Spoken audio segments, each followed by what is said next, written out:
Good morning, good day, good evening, wherever you are. Let's get back into Elden Ring. It's a little bit of a bonus round, is what I call the stream, which is mainly due to the fact that I actually didn't plan on streaming Elden Ring today. As I said yesterday, I wasn't even really sure whether or not I could stream, but I can definitely do a couple of hours. It's not going to be as long as usual, but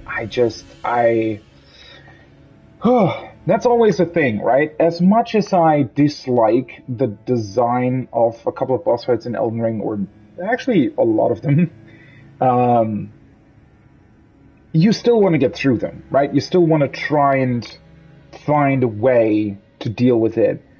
And, well, that's what I'm now here for. I do want to try and get through this fight with Malenia. So, when I closed the stream yesterday, I did a bit of thinking, and I thought about what I wanted to try and wanted to see whether or not it could succeed. So, first of all, I think, even though I can effectively punish a couple of her back jumps and whatever with my magic, I think overall magic in this fight probably isn't as effective, at least in my particular build. I think that somehow the stuff that I'm doing just isn't dealing enough damage.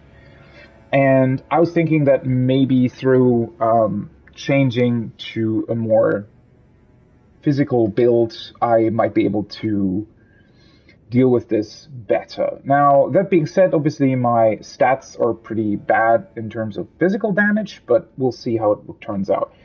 One thing that I wanted to test first, which I want to see how well it works, is to utilize a shield. And one thing that I want to see in particular, since the game has thrown so much bullshit at me already, is if using a shield is effective in this fight. And most of all, what I want to see is whether or not using a shield might be might lead me to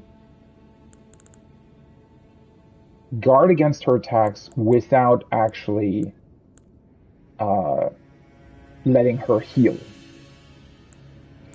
So that's the thing that I want to try. Now, question obviously being, which one do I want to choose? Technically, I might go with this one again. This is the one that I've been utilizing all throughout my playthrough for most of the time. That being said, I don't know if I potentially have a shield with some sort of effect that might help me. So I don't know how well a barricade shield, for example, works. I don't know what that does specifically. I don't really know if I want to go with parry either. I could. I don't know how fun that would be. As I said yesterday as well, I just don't really like parrying. I think it's sort of an awkward mechanic. Yet another thing that they didn't improve on at all since Demon's Souls, right? Even though we already had way better systems in Bloodborne and Sekiro. Obviously, thematically, the systems that Bloodborne and Sekiro have would have had to have been adjusted dramatically for Elden Ring, but, you know, yeah. I just don't like how parrying looks. I don't like the feeling of it. So what I mainly want to do is just shield, right? Shield her attacks and then see if that will help me. Now, as I said, question being, how well does it work? Let's just try. Also, it's been a while since I actually tried shielding and stuff like that, so we'll see how well it really works, shall we? Also, since I'm doing that, I might want to exchange these two. I was also thinking that maybe I could stack another talisman that gives me more defensive options, or more defense in general, which might mean that she also just heals less, right? The less damage I take, at least that's how I think it works, the better my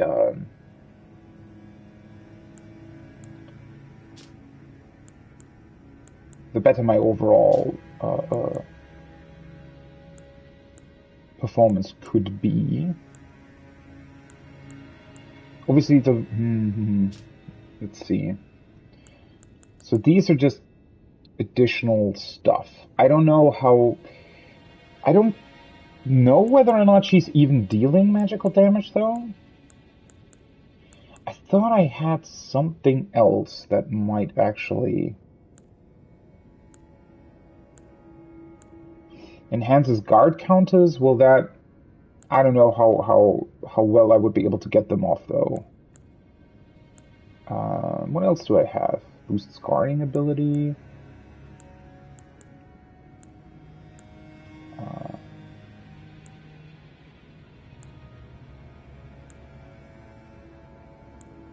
Increases memory slots, enhances run path.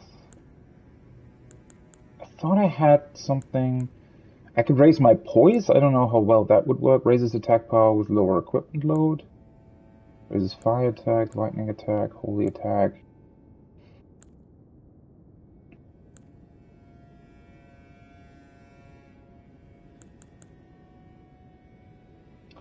Attack power when defense when HP is at maximum. That's not really that good against her, I think. Raises attack power. Poison or rot in vicinity increases attack power. That doesn't help me either. Blood loss in vicinity increases attack power. That's another thing that I want to try. So if the shield doesn't really work out, I think I might want to try blood loss and then also with the mimic again. Because if both the Mimic and I are inflicting blood loss on her, that might be a way to churn through her HP quickly. Which I think, in general, that's generally the problem that I have with her fight design. Her attacks are pretty awesome, especially visually, but it feels like the way she's designed, especially with the HP recovery that she has, all you basically want to do is to get her down as quickly as possible. But then again, her attacks and the way they're performed sort of prevent you from really going offensive all the time. I don't know, that's kind of a bit of a weird one, I feel like.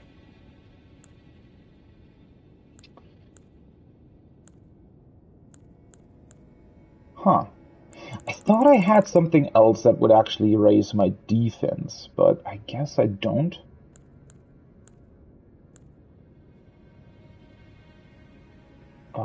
Let's see, vastly increases maximum FP. Yeah, that's not really... I could just go with more stamina, right? Stamina recovery speed might also be something. Stamina recovery speed, if I go with the shield build, might actually be a really good idea, huh? Now that I think about it. Maximum HP stamina and equip load. Let's actually try the stamina recovery. The spell casting time I'll still keep in because I still have the staff equipped. Let's just see. I mean, I don't need to think about it for too long if I'm just sort of trying. That's the wrong way. First of all, I just want to see how well just straight up shielding works against her. If that's a viable option at all, because if it isn't, then this automatically, you know, is basically worthless.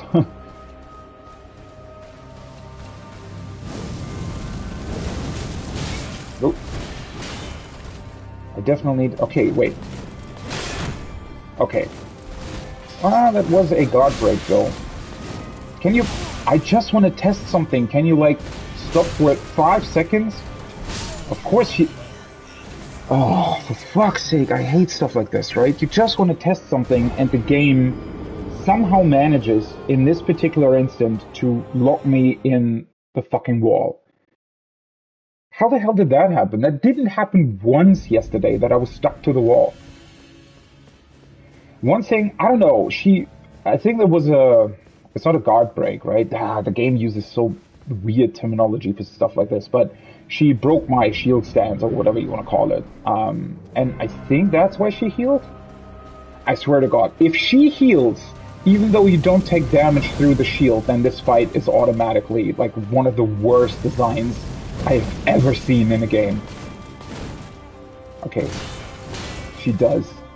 I can't fucking believe it. Are you fucking serious? She heals even though you shield? Like, take a look how easy this is. Oh wait, she can just do that even though I'm shielding? Interesting. Like, this is fucking...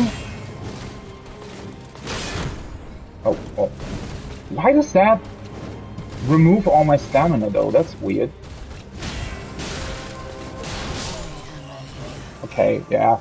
I mean, in general, it would still be quite difficult to do, I feel like, because, like, even if she wouldn't heal from shielding, I think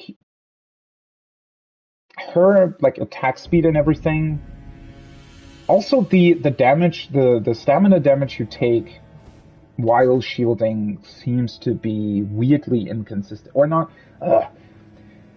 obviously it's not inconsistent. What I mean is, it's inconsistent in regards to what she is doing, right? Her attacks, even though they look very, very similar in terms of strength, and so from a visual perspective, how fast she's attacking you, the strength she's attacking you with, all of that.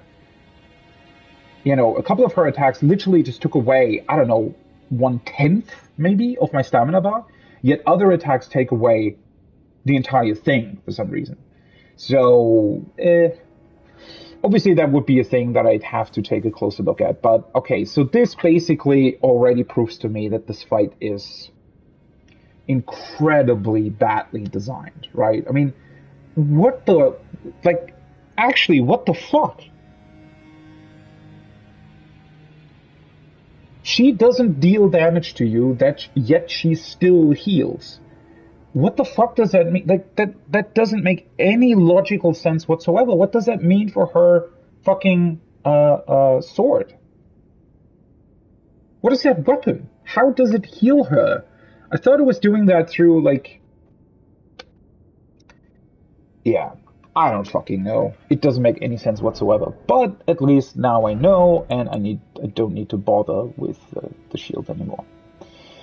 Okay, so let's unequip this. I guess I also don't really need the increased stamina recovery speed. Then again, if I'm not increasing my intelligence, what other options do I have? Oh, well, maybe I should go. So, the other thing that I said, right? I wanted to try blood loss on her to churn through her HP quickly. One thing that I had thought of trying was the combination of these two katanas, right? Because I think last time I looked, it's been a while since I looked through my inventory like this and looked at stuff that I could do, but I think the reason why I looked at these two was basically because no other combination of swords that I had at the time would have meant double blood loss effects, right? Sleeve, yeah. For the normal swords, I don't have double blood loss. I think I have double blood loss for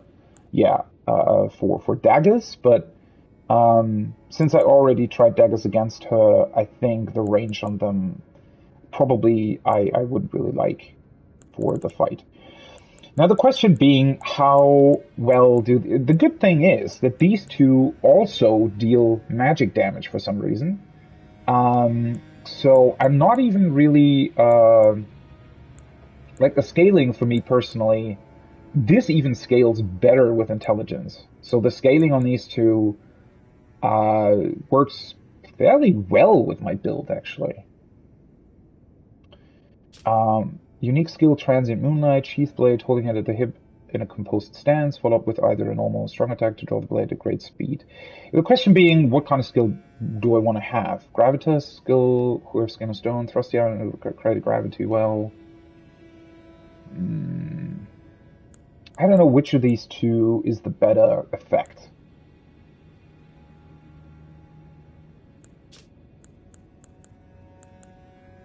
But let's try with these two, shall we? I kind of want to keep my staff equipped anyways, but let's see how well that works out in terms of stamina. I mean, the katana stuff is something that I wanted to try out on New Game Plus anyways, so I guess I could just upgrade the two. I mean, I can always switch them around, right, if I wanted to. Like if I want to change the skill that I'm using. I don't even know, is there... Oh, right, if you use double of the same weapon type, I think you get like bonus something, right? Do I have something that increases blood loss buildup? I don't think so, right? I have, however, the thing that increases attack when blood loss occurs next to me, so that might be a thing I want to go with. I don't obviously know how effective that would end up being.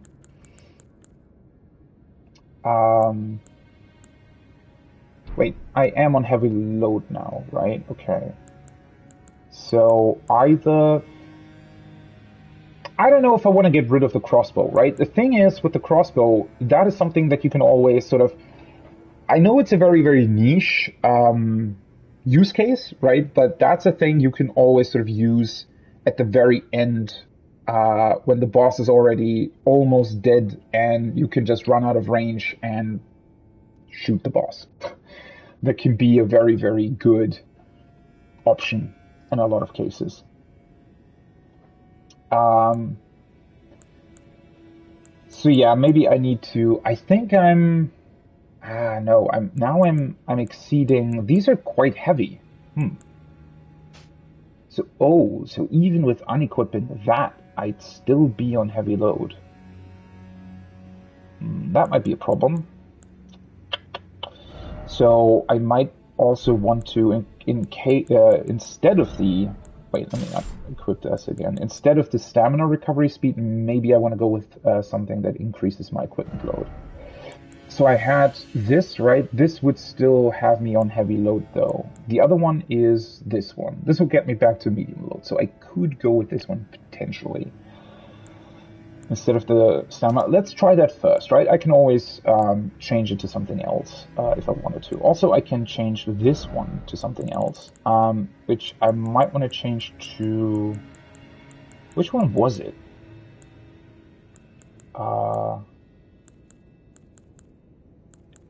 Is it these two? No.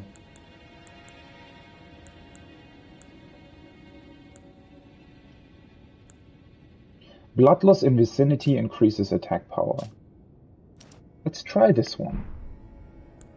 Let's try this one. In all honesty, I kind of like the idea of changing up my build anyways, so let's see what this does. Because I've been using the magical sword blast thingy for a very long time now, so changing it up might be a good idea. The question is, can I both upgrade this to plus 10? I'd have to go back to the round table hold anyways, right? I just want to... oh, still have to... This might have more range. This is the... So L1 does the double thing, right? So I don't know if technically this attack combo would probably mean that blood loss would occur faster, right? I just need to find out how fast it does. And, well, technically in that case, what I'm trying to achieve here as well is that the Mimic becomes useful again, right? So if the Mimic also causes blood loss on her, then potentially her attacking the Mimic won't be such a big deal anymore because I'll still churn through her HP really, really quickly, right? We'll see about that, though. Equipment in general, let's see. I wanted to upgrade these anyways. I have enough stuff to upgrade, so that's not a problem in and of itself.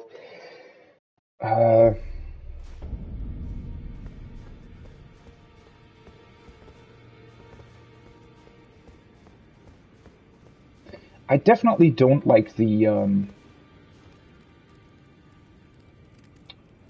the long. I think that's from the Moon Veil, the very very long. What's it called? Short sword sheath thing. Fuck, what's that called? Yeah, visually the other one definitely looks cooler. Also, I'm just. I think I've seen people saying that double weapons is basically better than two-handing one weapon in Elden Ring, which, I mean, it's pretty cool considering the just sheer amount of options you have in this game. The fact that, you know, using two weapons is pretty viable is kind of cool, but then at the same time, I don't know, it's just sort of a weird thing, right? I took you no matter to lay out your own. But in general, I feel like, I mean, Malenia obviously being the biggest offense, but I feel like shield builds, as I said, right, if shields would work the way sort of, nice ammo, thank you. If shields would work the way that sort of parrying works in Sekiro, obviously they would be really, really OP, right? But I feel like the way they're working currently is almost a bit too weak. But maybe it's also that it's just sort of, it's this weird felt inconsistency in terms of how well you can shield certain attacks versus other ones. And also what feels so great in Sekiro is just the how quickly you can change between defense and offense, which is almost excruciatingly painfully slow in Elden Ring. I don't know, there's just this sort of delay between you being able, I know that it's obviously there to, I guess, balance it out to a degree, but considering how quickly enemies can change between sort of offensive and more defensive stances, I feel like increasing the speed at which you can switch between you holding up the shield and attacking should be increased. I don't know. Maybe there's another thing they can do there with in terms of balancing, right? So, for example, if you very, very quickly change between shield stance and an R1 attack, let's say, maybe the R1 attack either costs more stamina or deals less damage or something. Something like that, right? Just make it quicker for the player as a sort of experience, because it just feels kind of bad, right? It feels as if your shield arm is moving through glue. That's sort of the way it sometimes feels like when you're using it. Okay, let's see. I need a couple of... Let's actually sell these. Don't want to use them anyways. I need a couple of runes to upgrade my stuff. So sadly, I'll still not be able to use any greases with this build. It's kind of a shame, but... oh well. Okay, let's just sell, like, 2 of these for the time being. I don't know how many runes I actually need in order to upgrade this stuff. Both use somber smithing stones. I hope I have enough of both of them. Small ones, definitely.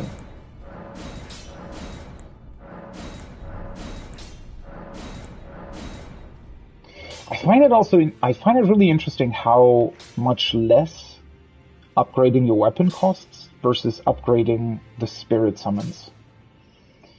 That's a weird choice. Especially since you'd think that they'd want you to kind of experiment with the spirit summons more, yet you really can't. Once again, kind of feels like they took some lessons to heart, right? Like being able to experiment with weapons. It makes sense. There's so many weapons in the game that it would be quite easy to upgrade other ones. Yet it seems like the same lessons weren't actually taken with the other stuff in the game. But the spirit summons in general are really, really a completely, like, just super, super weird thing. They don't really work in any kind of capacity, I feel like. in terms of like when you're thinking about how to design a system like that, it seems like they pretty much went almost with the worst options all the time. Like every single sort of detail or every single decision that you could make with the spirit summons seems like a bad one that they took here. There were so many other ways to do that and implement a system like that, and they really didn't do a good job with that at all. Okay, let's see. Do I just wanna... I could just sell some random stuff, honestly. I'm not using this stuff anyways. These damage negations, for example.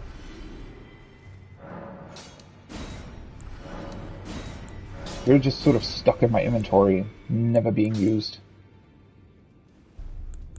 How did I get those back? Oh, maybe they were still in my stored cache or something.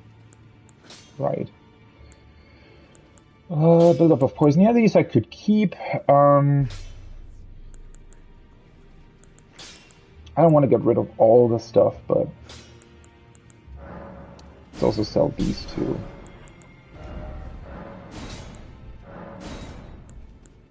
I have 6 Somber Smithing Stones, 9. Wow. And 4 of the Ancient Dragon Stones. Okay, how much more do I need? That's pretty much exactly 4,000, right? Let's see, this is 3,800. That would actually be too much. Let's see. Deathblight build-up. These I actually used at some point. Sleep is a weird thing, to be honest. I don't, like... There are so few enemies in the game that actually cause build-up of sleep. Immunity, I don't even really know. Do I want to keep these? Honestly, let's just get rid of them.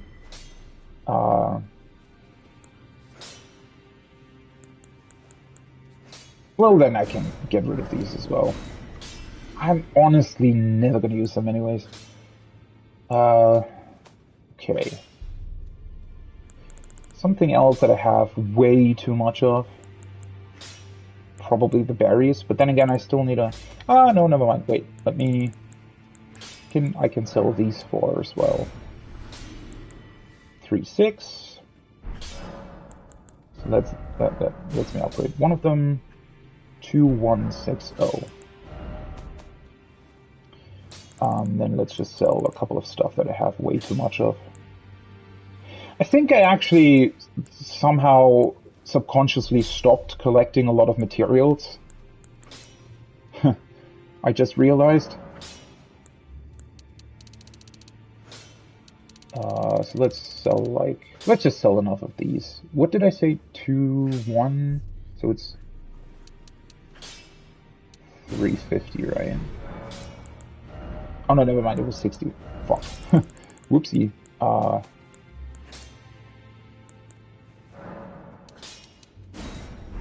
Alright. Perfect. Now watch me not being able to do anything with these weapons in the fight. But as I said, I wanted to upgrade them anyways. I'm actually quite curious as to how many other... which one was it? This one. I'm actually quite curious as to how many other final upgrade materials I might be able to get. Because at first I thought, especially since they appear as orange items, I thought they were pretty rare, but now they're just sort of dashing them out here in the later levels, so... let's see, I definitely expect to get at least like 2-3 more throughout the rest of the game. Okay, I could just... maybe I should think about trying to equip other spells, because that might help my Mimic use them. Wait, do I actually have... Right, I switched over to medium load, I have the blood loss stuff. Honestly, let's just try this. I can always adjust further if I want to. I just want to see in general how well this might work. how well I'm even able to attack her, right?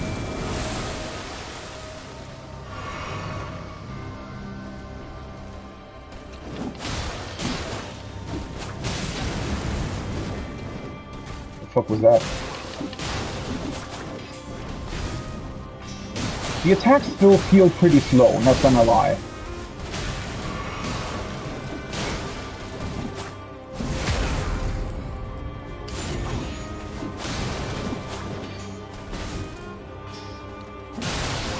Oh, that was the first blood loss. She's still healing a lot, though.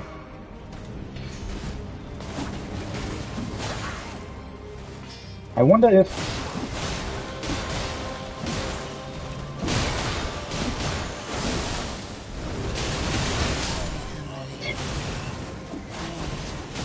Oh boy, that attack. That attack is weird.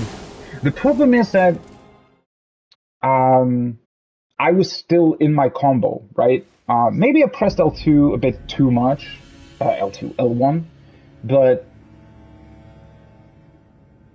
I don't know. I feel like... So, the attack, as far as I could see, I think you are able to roll through the second and third phase of that attack. I think you're able to roll through it, especially since she actually turns, which is good in that case because you can sort of roll through it. I think you can iframe that. The first part you can't. The first part is definitely too long to just roll through it once. And it also has that long wind-up, which makes it hard to judge. And then, especially if you're standing like right below her, makes it even harder to judge, first off, when she starts, and also in which direction the attack initially goes. Overall, I think, in terms of damage output, this build is better than my previous one. It's still quite difficult to deal with the Mimic being there, right? Because it just means that she's very, very frantic in her movement. So I'm still not entirely sure if it's the best decision to use the Mimic here. But I always need to think about that the Mimic also just increases the blood loss that she gets, right? So that's, I guess, the best sort of thing. I wish there would be a way to further increase how quickly blood loss occurs, but the damage bonus that you get through blood loss is a neat idea, though. Definitely a neat addition to this build specifically.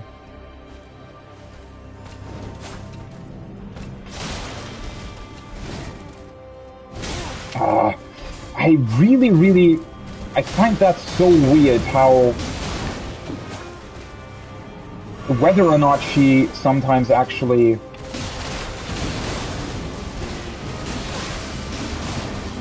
ooh, that was a quick blood loss. I find it weird whether or not she actually turns, right? Oh, fucking hell. Oh. The problem is also you're just so like taken out of your I guess, well, not comfort zone, but the fact that the first part of that attack hits you even though you roll through it just like messes with your timing in terms of dodging the second and third part incredibly, like a lot. Also, I find it just the fact that even if you roll through that attack, you still get 3 instances of damage afterwards is insane. And I'm just not sure. Are you supposed to like sprint away if you see her winding up the attack? Like, what the fuck are you meant to do?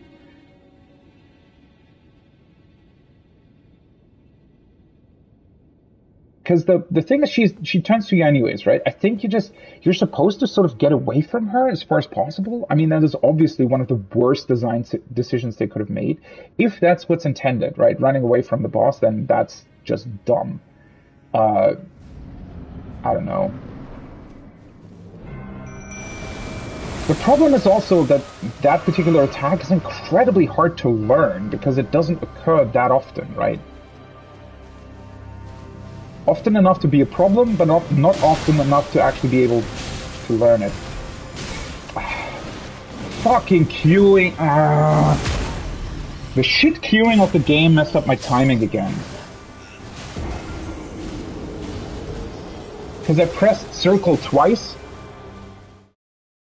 Obviously the first was mistimed, but then I got hit by her because of the mistimed first dodge, and because I pressed circle twice, 2 seconds later, the second dodge was still queued and she killed me.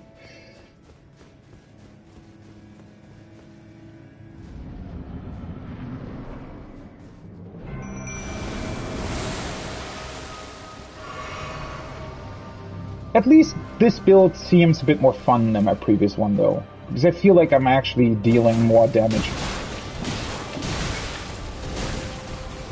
I still don't get when she's actually, like, hurt more by my attacks, like...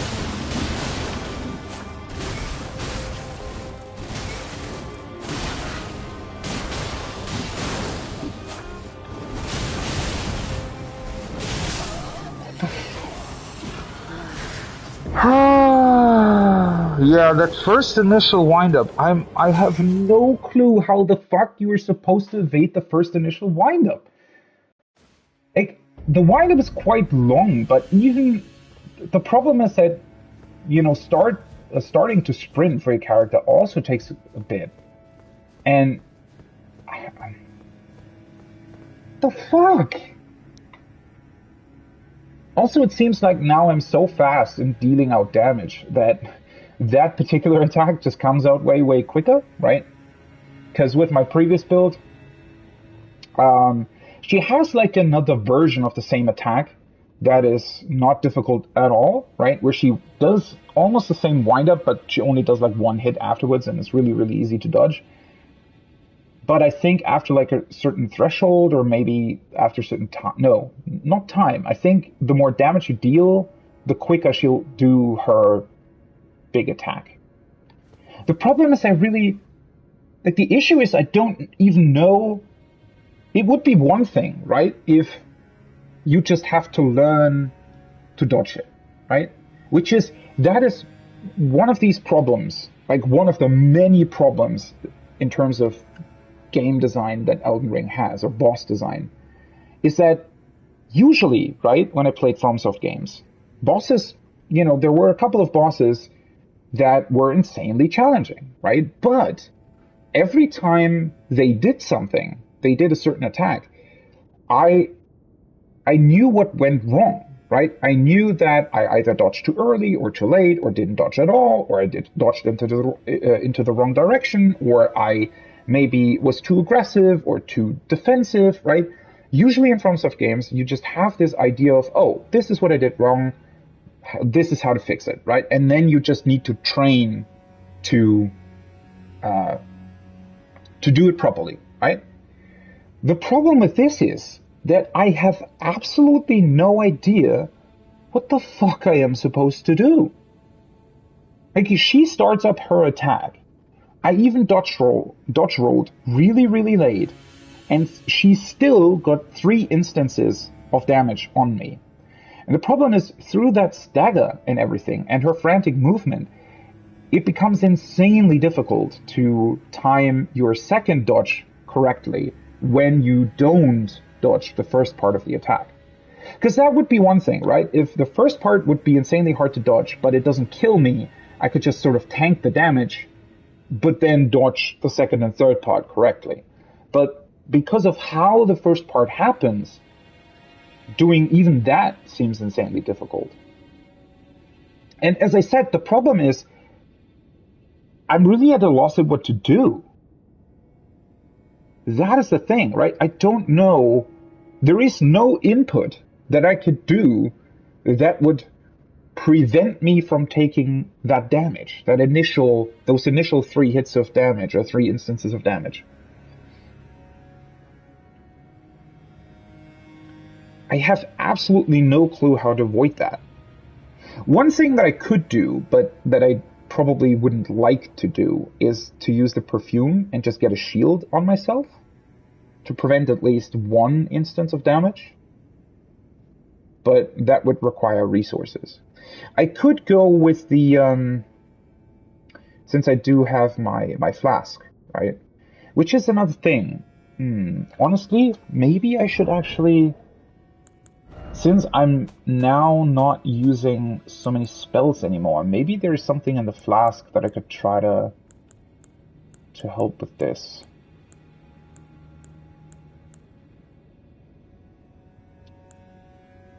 But this only ever lasts a short amount of time, right?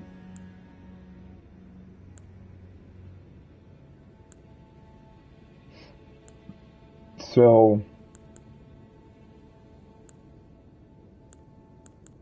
yeah. I don't know. This all doesn't necessarily seem like it would be something that would like permanently help me. I could definitely obviously change the FP restoration effect, but I honestly wouldn't really know what else to put in there.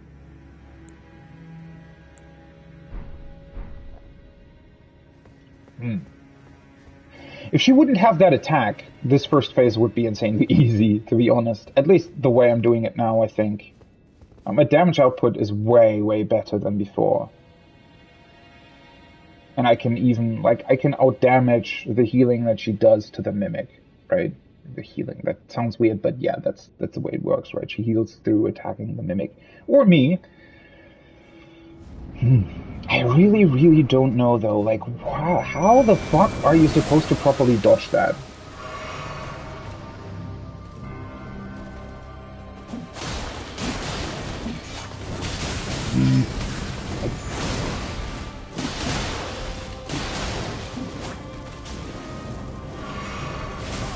Oh, I thought she was gonna hit me.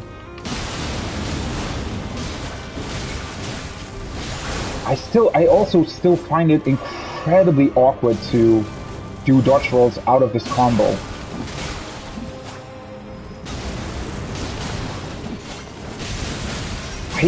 I swear to God, I dodge rolled that. Why does it not go off?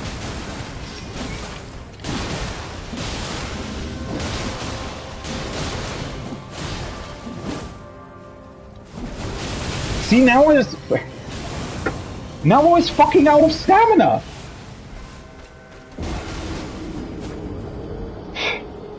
Okay, so one thing that I do know, I think that attack is literally impossible to dodge if you're out of stamina, right? I mean, most things are, technically.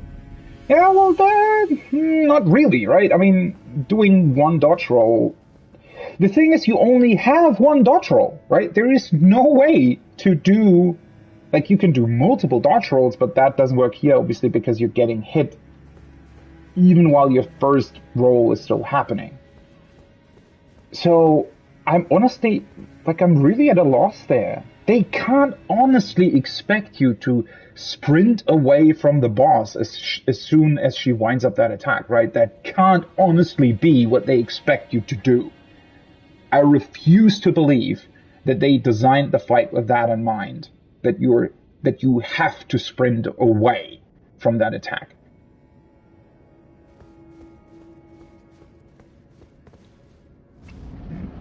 But one thing that I need to remind myself not to overcommit on my combo.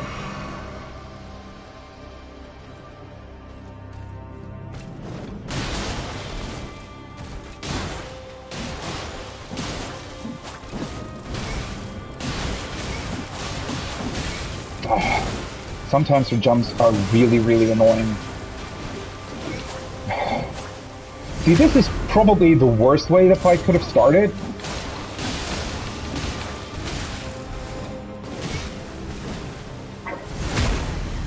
Man, I don't know what...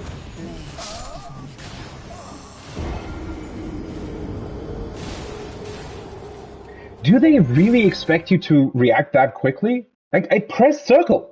I saw the instant she moved her hand, I pressed circle.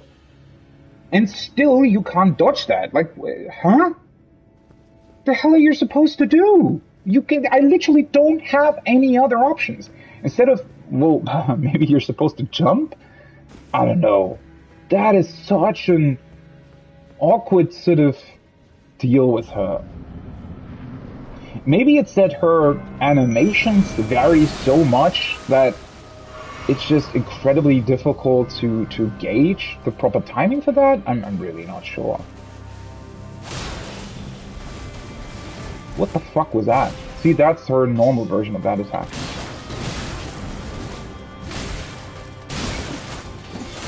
I still don't understand when she actually gets... fuck, I thought she was gonna do something else. I still don't understand when she actually gets stance broken.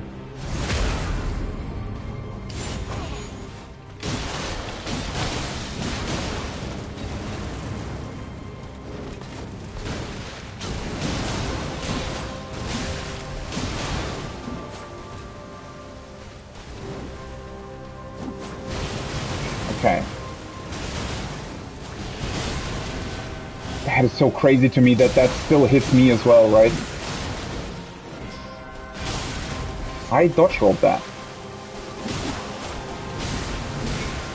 Didn't dodge roll that though. She's already healed up so much again, right? I pressed circle, and now it doesn't even queue. In that particular moment, I definitely would have lived, or I did. For fuck's sake! I wouldn't have taken damage if the dodge roll queued the same way it normally does, but suddenly it didn't. Did you see that?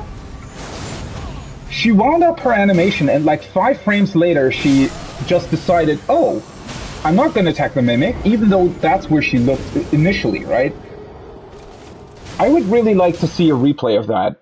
I'm pretty sure she changed target, like, within, like, 3 or 4 frames or something. That was insane.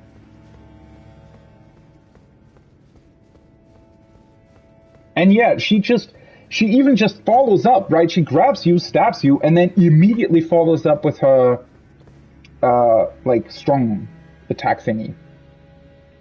And the thing is, the amount of damage that I dealt here was already, I think, almost 1.5 times her HP bar. Yet she wasn't even really at 50%, right? Which is another thing. Even the way the fight started up, there is so much randomness in this if you summon your Mimic, right?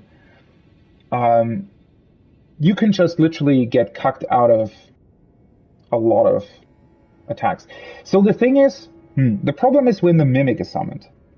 I think one way to do this is to stay away a bit further all the time, so that you just have more time to react to her attack. Like the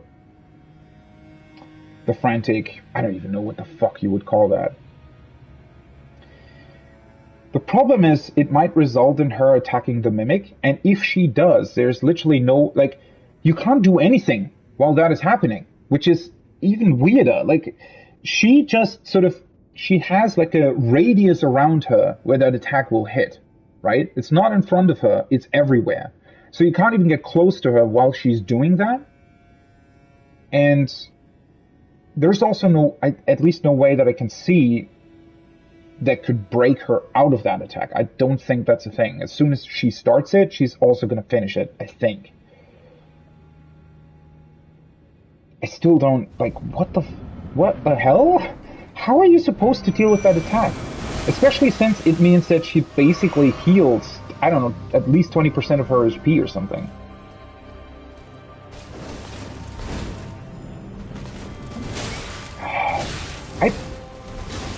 What the fuck is going on with the dodge roll queuing in this fight?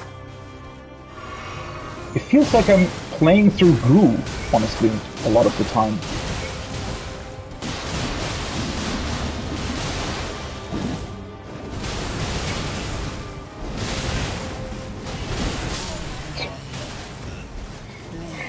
It's just fucking, what the fuck, man?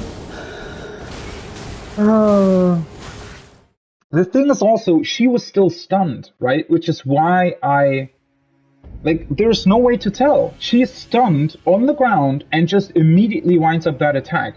Which means, like, she is quicker in winding up that attack out of a stunned stance than I am just recovering from my attack, right? So as soon as I saw her getting out of her fallen down state, I stopped pressing L1.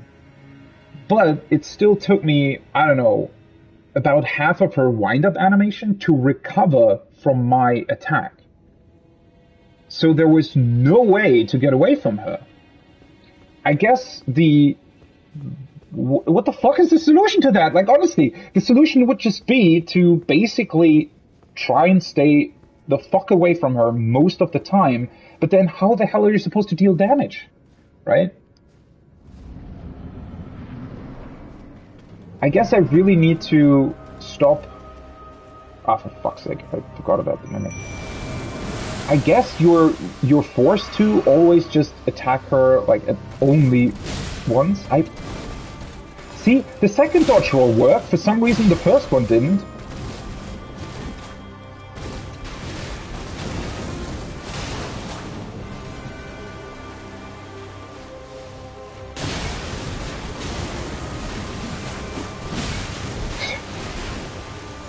I don't get it. She is so weird in terms of when she gets stunned or doesn't get stunned.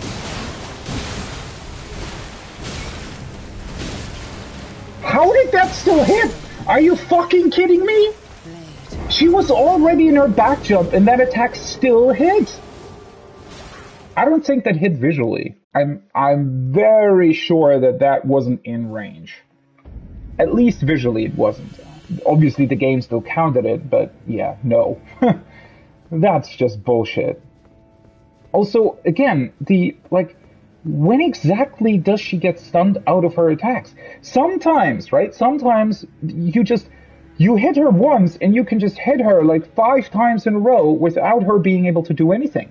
And then at other times, she just doesn't care. She just continues all of her bullshit without ever stopping, even though I am doing the exact same thing.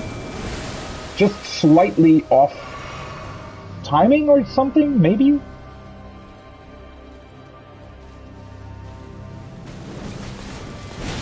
Ah.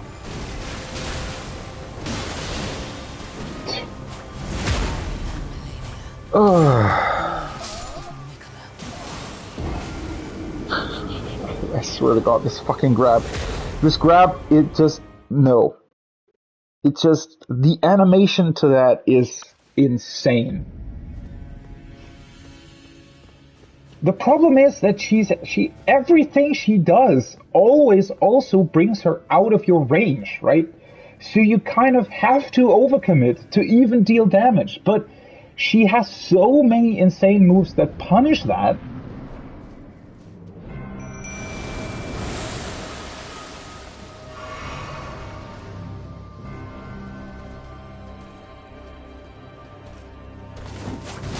God, see? That is so inconsistent whether or not you are in range or not. And now it stunned her for some reason. Maybe it was because of the blood loss?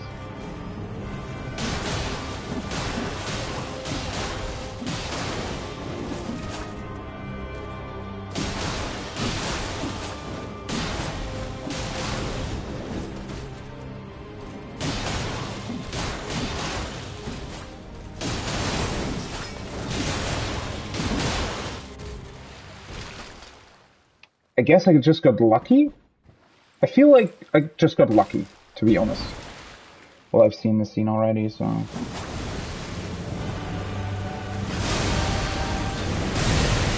What the fuck was that? Why was there a Dutch roll so cute for me? Are you fucking kidding me?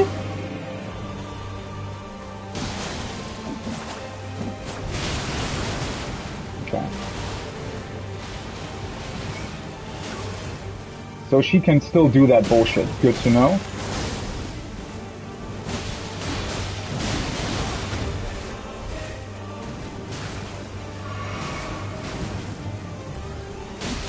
Also, it's kind of insane to me that she still heals, right?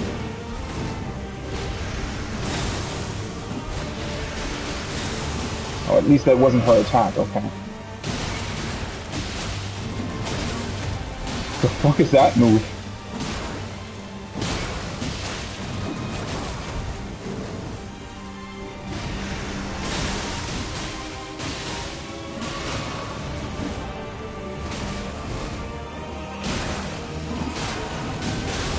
Ah, that weird kick really has an incredibly short wind-up.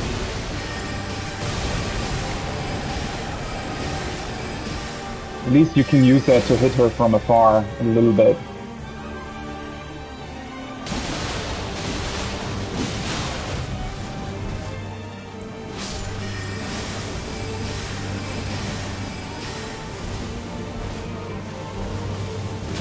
What the?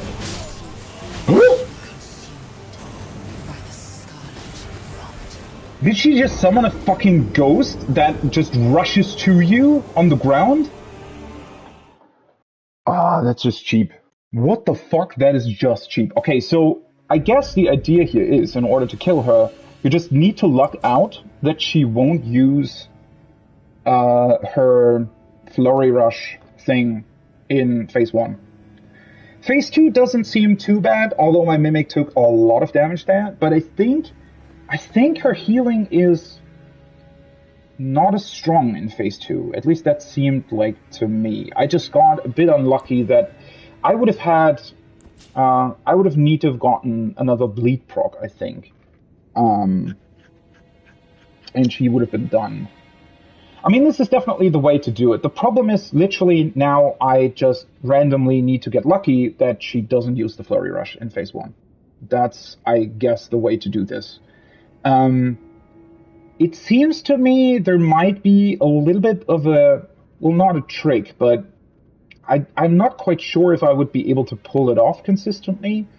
But there's definitely a sort of rhythm to when you would want to attack her in phase 1, right? You don't want to overcommit, but you need to keep steady attacks on her, and you can get sort of into a lucky pattern where she basically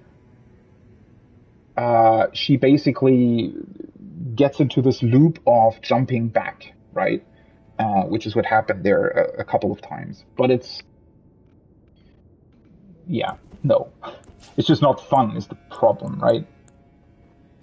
Phase 2 honestly doesn't look too bad. I think phase 2, she has a bunch of bullshit moves that seem like they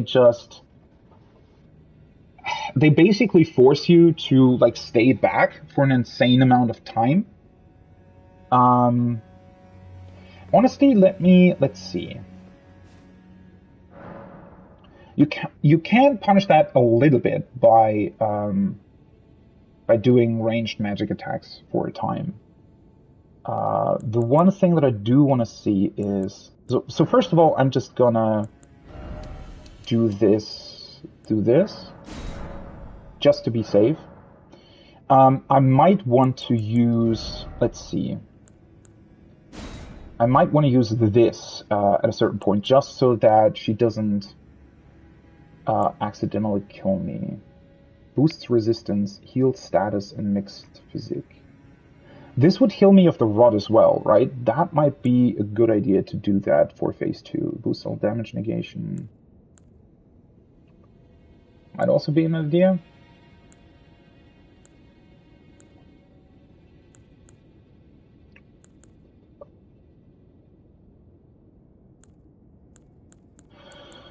What else? Maybe this would be good? I don't really know if that's a thing in phase 2, though.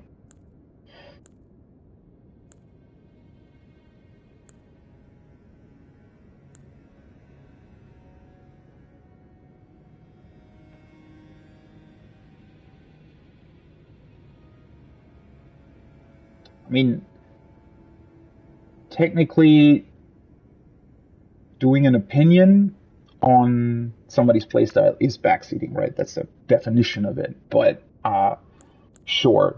I mean, you can certainly say something about that. I don't really mind. I've basically made up my mind how to deal with this anyway already, so I'm probably not going to change anything either way.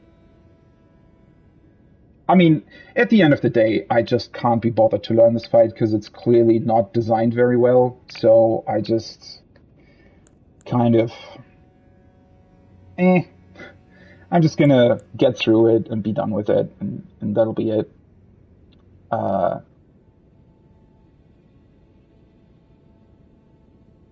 Which is a shame, because visually the fight looks absolutely incredible.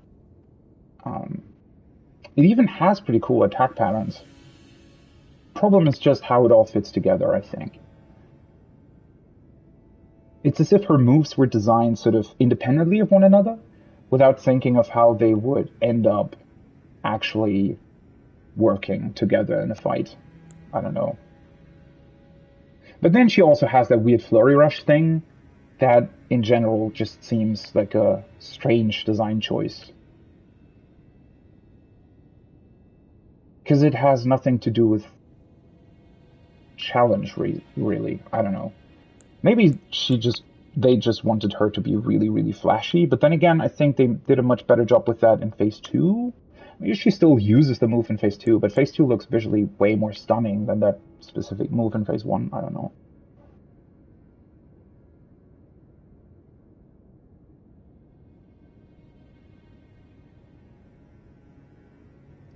Well, the status cure isn't for getting hit. It's for me just being able to run into the rot that she does without worrying about it.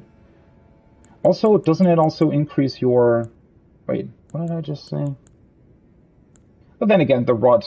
I don't know. Charge the task with time. What was I on just now? What the fuck is that? Oh, right, it boosts... Wait, was this the one? Boosts resistance and healed status? Why did I think this was a good thing?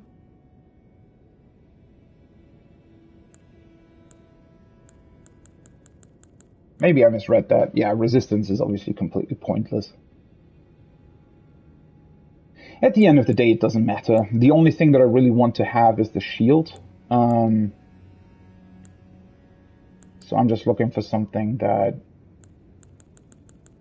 I don't know, it's just a neat little extra thing. Maybe I'll just try this. I mean, ultimately, it's just sort of for the end of the fight anyways, so...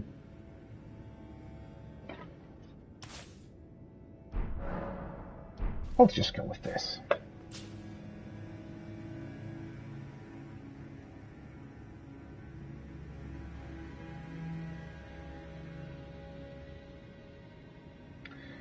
Yeah, that might be an idea.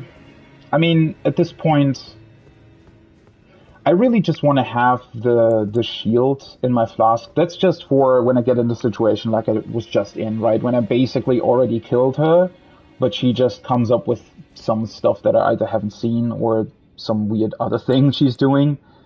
So in that particular case, for example, I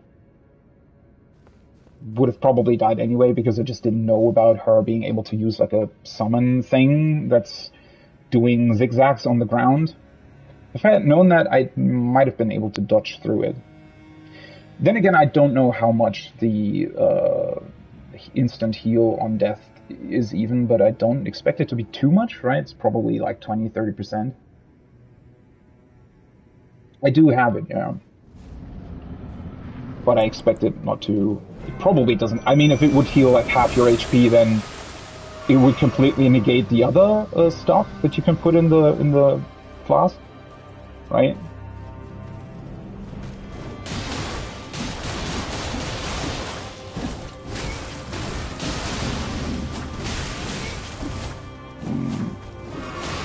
Definitely mistimed my attack there.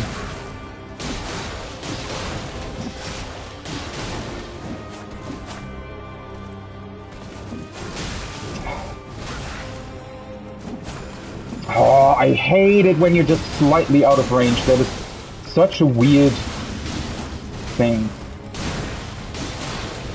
Because it's also so hard to tell whether or not that's happening. Okay. That was definitely a good shield that my Mimic did there. The hell was that wind up? That's a new thing. It almost seemed like she was sort of doing a weird buggy thing. Oh great, my dodge roll didn't go off even though I pressed it. Great.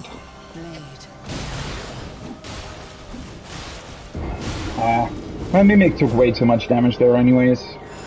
Definitely mistimed a couple of my attacks. I think there's definitely, if you know what you're doing, like if I would do this for like 10 hours straight, I think you can get into a specific rhythm that basically locks her out of her Flurry Rush attack. I think there's a thing that you can do. I don't know if it's completely consistent. It probably isn't, considering all the variables that are there, but there's definitely a way to sort of stun her at the right time.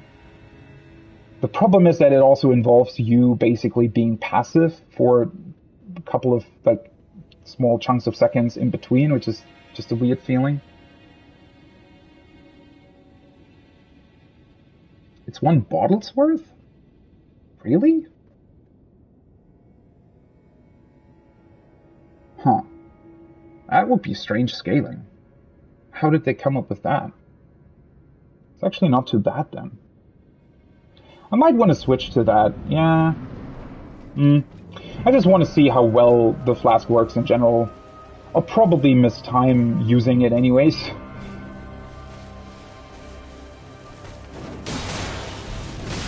Why did she get stunned, and why did she still get her second hit of that? Oh, also I just realized that I somehow... Yeah, just kill me. Somehow I forgot to summon my Mimic. I thought I had. I was gonna say that's not what she's usually doing, but obviously it's not if I'm fighting her solo.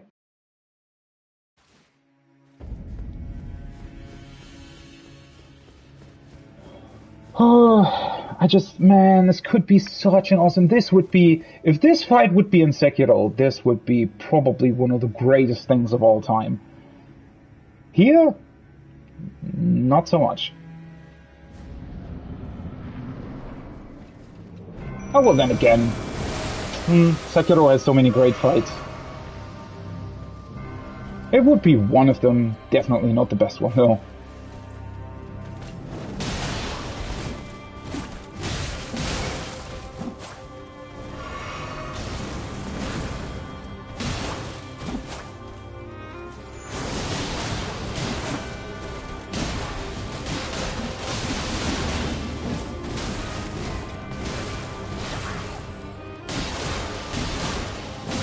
Nope.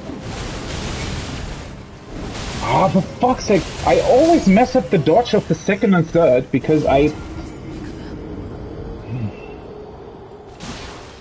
is such a... Oh, that is... The attack is even awful to learn because you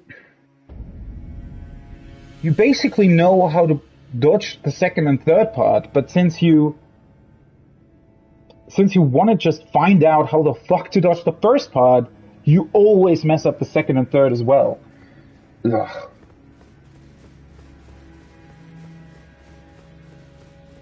Makes the thing even worse, right? It should be the other way around. The first and second part should be the easy ones to dodge, and the third part should be the hard one. That would make it way more fun to engage with the attack at all.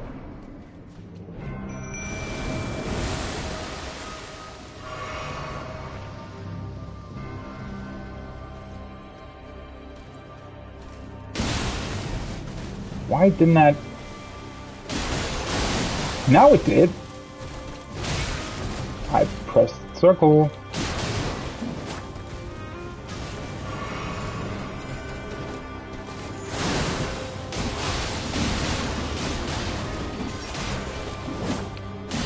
Nope.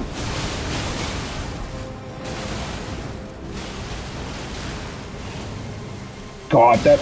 And as if the attack wasn't bullshit enough, right? She then even finishes it up with another sort of burst explosion thingy around her.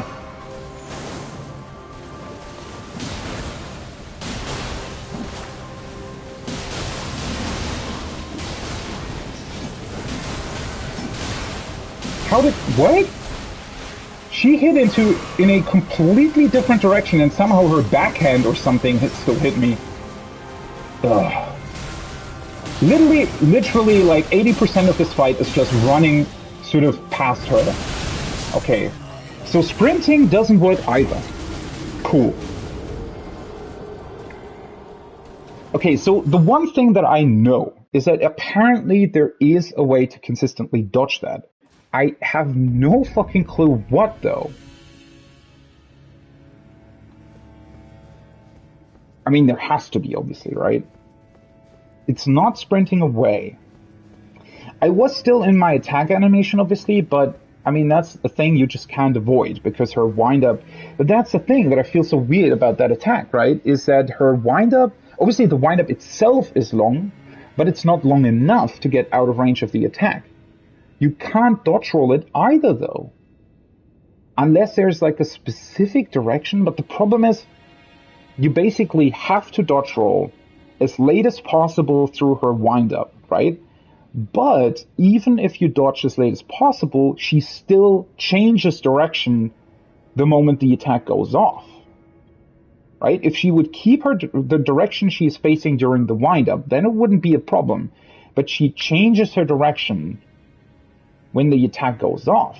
But at that point, you already have to have had rolled once in order to avoid the initial damage. So that can't be it. Somehow you need to sort of get out of range a little bit, but the problem is she has about 10 meter, maybe like 5 to 10 meters, something in between, where she can still charge you as well. So you'd have to be further away than that to avoid the initial hit simply by being far away. Then you could maybe, in theory, roll through the rest. But as I said, that creating that range simply doesn't work. Like, there's no way to do that.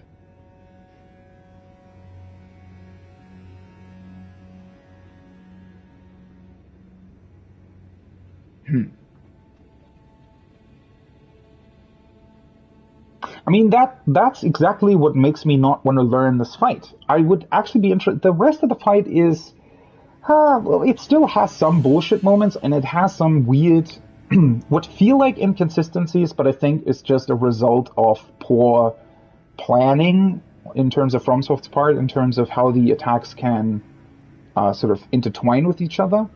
But that's the thing that really, like, in theory, right? At least that's what FromSoft's fights have always been. In theory, you know how to do it, and you just need to learn to do it, right? You need to learn the dodge timings, all that kind of stuff. And that's usually the fun part. The problem is here, there's literally no telling how the hell you're supposed to do that. So there's no, like, if she starts her attack, I'm just standing there saying basically, well, what now? What? There's nothing that I, in my mind, could try to avoid that. I just don't know. So me not knowing also prevents me from learning, obviously, because if you don't know how it works, you can't learn how to solve it, right? So it's basically, I'm whether or not I'm standing in front of this door right now and think about it, or I'm in the fight, the difference is 0, right? And that's a problem because that's not how you want to play a game. Huh.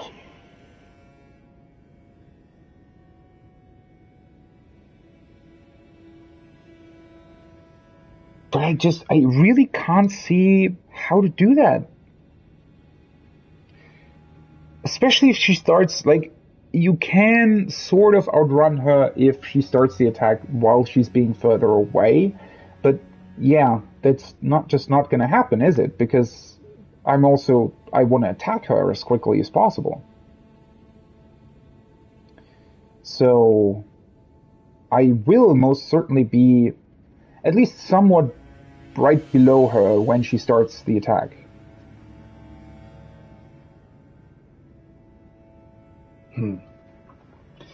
Maybe I have to see it a couple more times, but it's just really like, what the hell? The problem is also that I know, oh, for fuck's sake, I forgot my mimic again.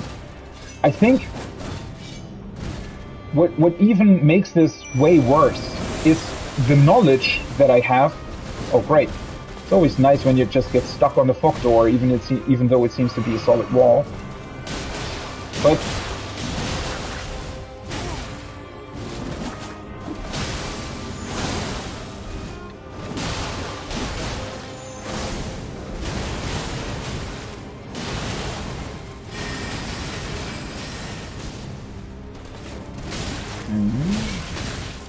I fucking hate the dodge roll in this game. Whoever the fuck came up with the fact that you have 2 different dodge roll timings depending on the direction is the biggest idiot ever. Don't know who in their right mind thought that was a good idea.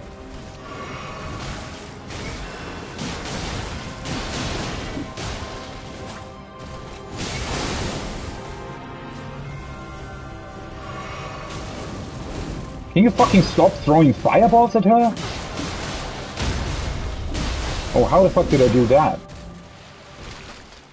But yeah, that's, like, the issue is, I know, obviously, that I can get lucky with her not doing the attack. Technically, it's not luck, I know, but it's kind of luck since I don't really know how to trigger it. But, that knowledge makes it even worse, right? Because it honestly just feels as if I'm getting unlucky. Fuck's sake, that is... Who thought that was a good idea? To punish your player literally the second you enter the second phase with a one-shot if you just slightly mess up the timing of one attack or dodge roll. Who the fuck thought that was a good idea?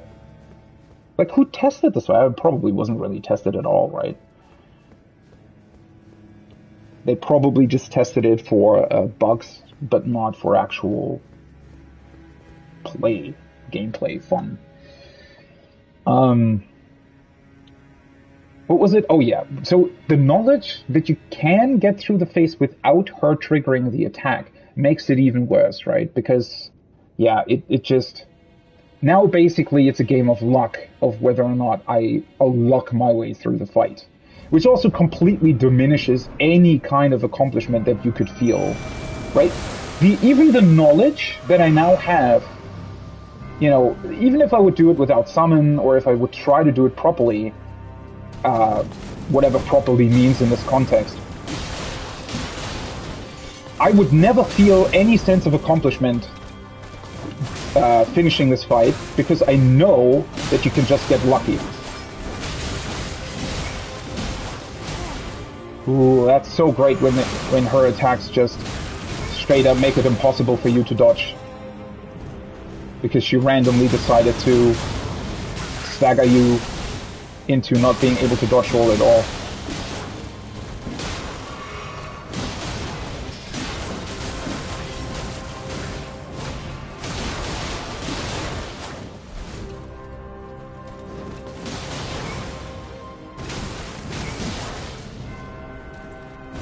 Oh. Can you stop? Do your weird jump around thing.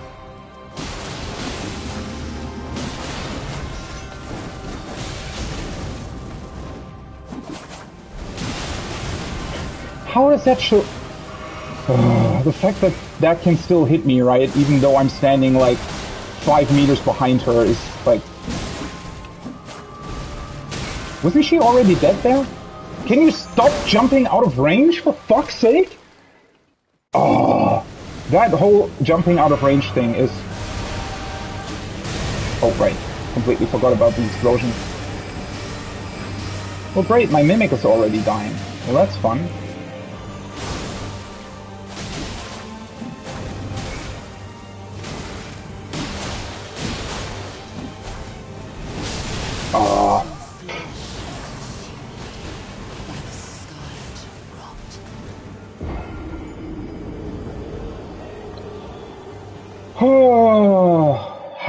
How would you come up with a fight like this? Like, why? What goes through your mind designing something like this? Oh, let's just put in a fight that is challenging to the point where it's just not fun anymore. The thing is, it isn't even challenging, right? That's the point. Like, most of the fight, if she didn't have her, like, the thing that makes it challenging is that she can do the flurry rush, and self-heal. Everything else is basically almost laughably easy compared to the rest, right? Everything else I feel like you could feasibly learn quite quickly. Even for a FromSoft game, I don't think that most of what she's doing is a particularly challenging fight at all. It's just that the combination of things makes it, well, not even, like, that's not a challenge, right? Designing a boss where you just don't know how to solve it is not a challenge.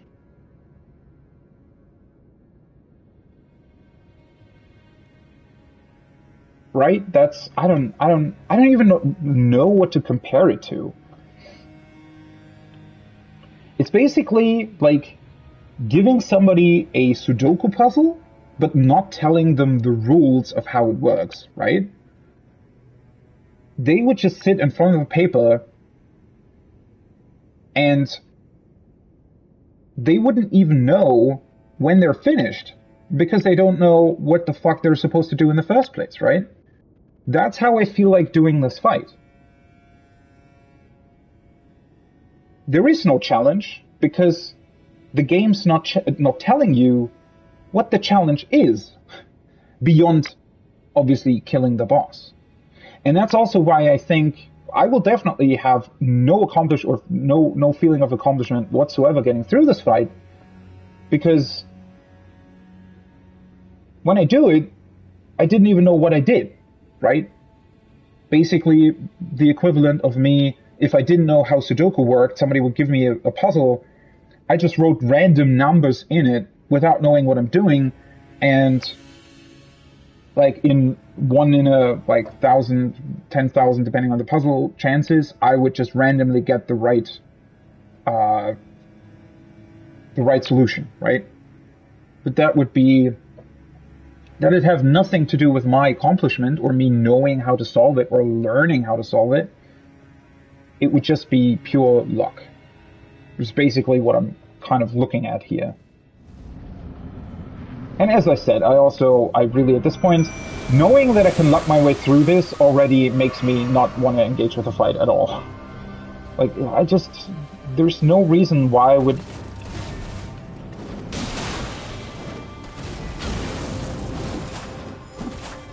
Man, these back jumps, right? And in fact, I only pressed L1 twice, and her back jump was so far away that it basically took me 5 seconds to get back, right? It created a downtime of 5 fucking seconds just by how awfully it was designed.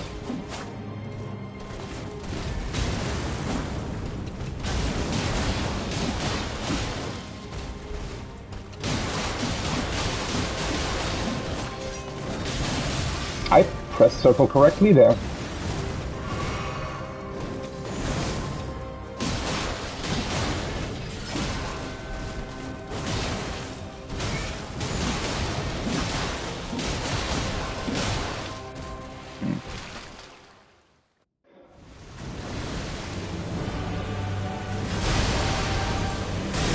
That's actually insanely easy to dodge, but somehow it still hits you?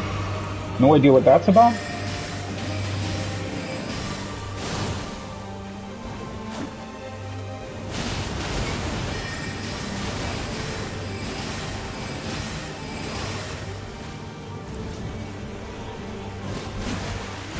Oh, what the fuck is that? Seriously? She just turns around and hits you? Can you stop jumping in the air? I want to fight you, not look at you.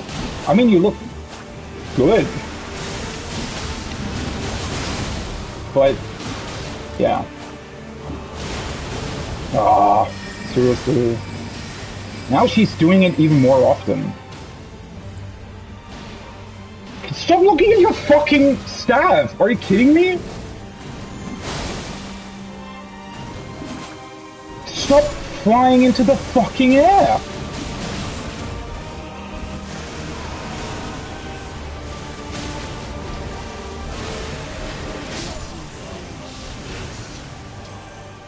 Oh, that is... wow. I can't believe how fucking awful this game design is.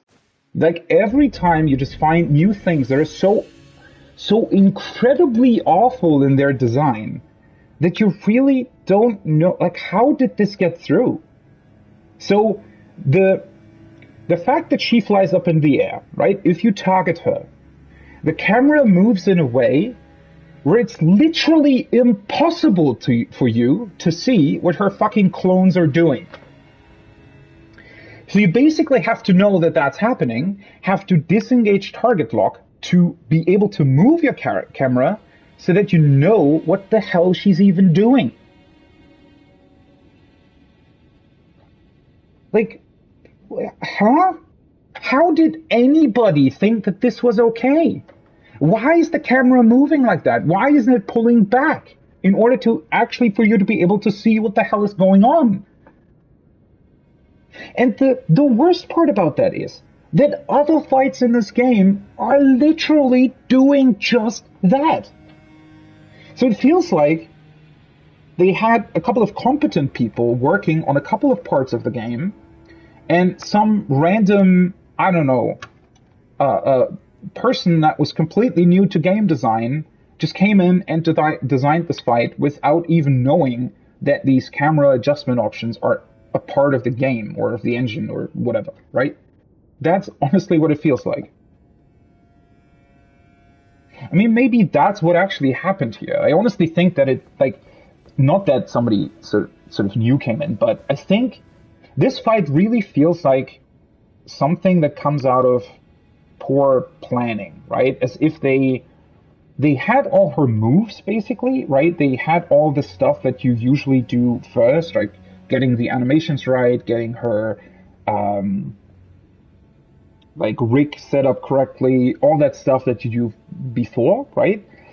And so they had all that stuff done, but probably didn't really have any kind of time to design the fight. So they just sort of threw everything in there, make sure that it worked on paper, and didn't test for any of the combinations or any of these sort of things that she does, right?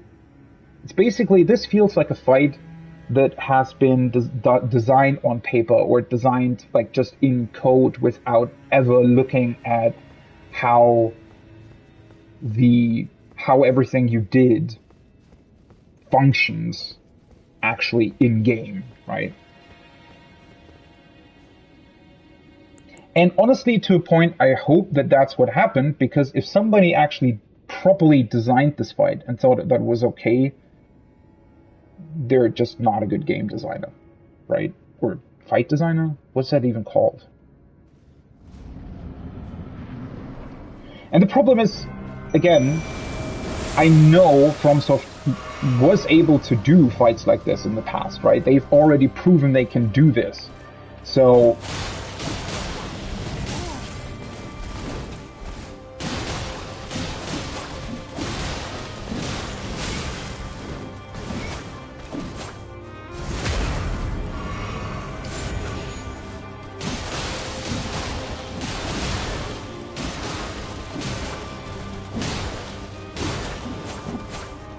stuff like this, right? Her weird back jump that she just did there, that should never be in the game.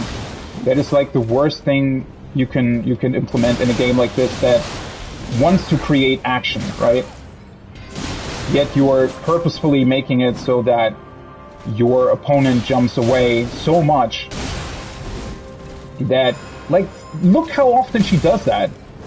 It just creates an insane amount of downtime. She didn't... What? Did she just stop her attack, like, mid-rush? That looked weird.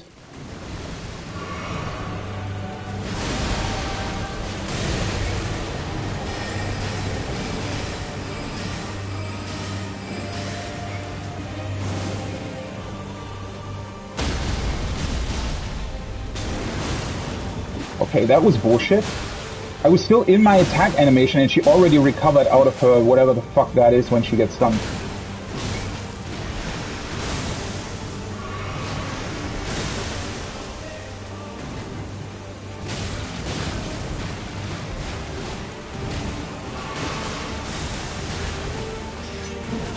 Can you stop moving away, for fuck's sake?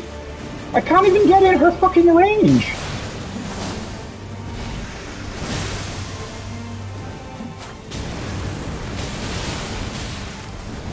Oh, for fuck's sake, stop doing that!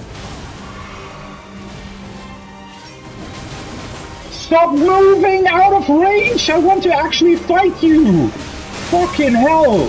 How can you design a fight that is this bad?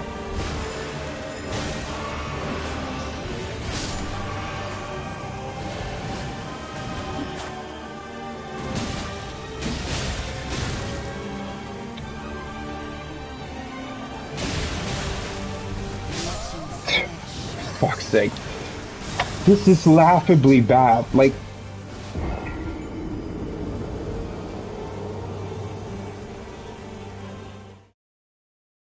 the whole setup of this just doesn't work at all on any kind of level.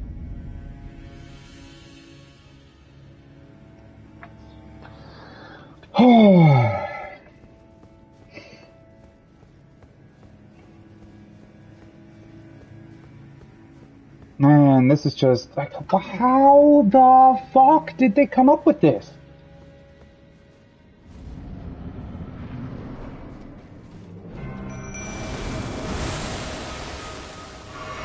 This is honestly, I don't know, I was thinking about like doing like a New Game Plus playthrough, right? With like different setups and stuff, and without summoning, but this just straight up like I'm honestly considering continuing to play this game after I've played through it. Like this is honestly now impacting my enjoyment of the rest of the game, because then you also, which is something that, by the way, I've asked myself over the years multiple times with seeing some of the decisions that have been made in FromSoft games. Sometimes I feel like their good games are actually just luck, right? That they sort of lucked out with what they were doing, but they didn't actually plan for that to happen, right? I think the biggest, like, Dark Souls 1 is probably the biggest contender for that, right? Because Dark Souls 1 is really good in the first half, and honestly quite similar to this game, just drops off the cliff. It drops off a fucking cliff in its second half, right? The second half of Dark Souls, when I played it, I didn't play it on release. I played it like way later, right? Like 3 years ago or something. The second half of Dark Souls is actually amateurishly bad, right? It is so bad that it would be like a 2 out of 10 if the game would only be that. Thankfully, it has its really awesome first half, but that's eerily similar to this. But Elden Ring just shows a lot of its problems even early on already, right? I just thought that for the longest time, up until this point, I sort of thought, well, you know, it still does more than enough things absolutely incredibly, especially the world exploration and stuff is really good. And it just has so much variety, so many options and stuff like that, right? But now, I don't know. Like, this is slowly really diminishing my opinion of the game, to be honest. Because there is a certain point, right? So I think, for example, the shrine dungeons in Breath of the Wild are so laughably bad that they completely, like, they definitely made it so that my opinion overall of Breath of the Wild is somewhat good, but definitely not great, right? The exploration part of Breath of the Wild was incredibly good, though, right? But overall, once I played it and really thought about it, I sort of, you know, even though I had a ton of fun playing through it, I realized that it's actually not a very good game, right? In a lot of ways. It does a couple of things really well, and the whole traversal part of the world is way better than any other open world game has ever been. But it doesn't actually truly take advantage of that for most of its runtime. And ultimately, Breath of the Wild just doesn't hold up, right? I mean, especially trying to play it again, it's just, a mediocre game throughout a lot of parts of it. And I'm starting to realize that the same thing might be true for Elden Ring here. I had a somewhat of a high opinion of this game, not as high as other games, right? Obviously, from the very start, I felt like this game was just not as good as Sekiro, for example, and not as tight in terms of immersion as Bloodborne. But it had a really, really interesting and, most of all, curious world design that just wanted you to explore, which I found really compelling. But unfortunately, the longer Elden Ring keeps going on, I think the worse it becomes, quite honestly. Especially after the capital. Or rather, not after the capital, but sort of when you get to Altus Plateau. That's when the game really starts just copy-pasting a lot of stuff. And now their fight design is reaching a point where it's just straight up bad, right? The other fights were, they had their bad moments, but this fight combines to something that's just bad in general. The first phase isn't even like the culprit here. I feel like the second phase is even worse, right? The second phase has a lot of stuff where it's stuff like delayed explosions. She's jumping into the air way too much. She's getting out of range way too much. I know that that's partly also because I have the Mimic summoned. Obviously, she's running after that, but it's still like the amount of disengagement that this fight has, where it's just creating this awkward downtime and you constantly having to run back to the boss to even have fun gameplay to begin with. Yeah. This is... makes me also... I wonder how many game journalists that gave this game like a 9 out of 10 even got to this point, right? Probably not many.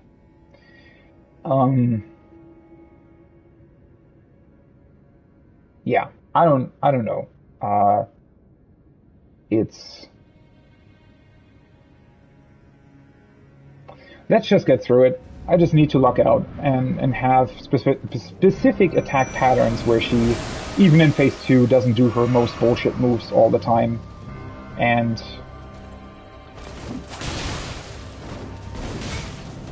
oh.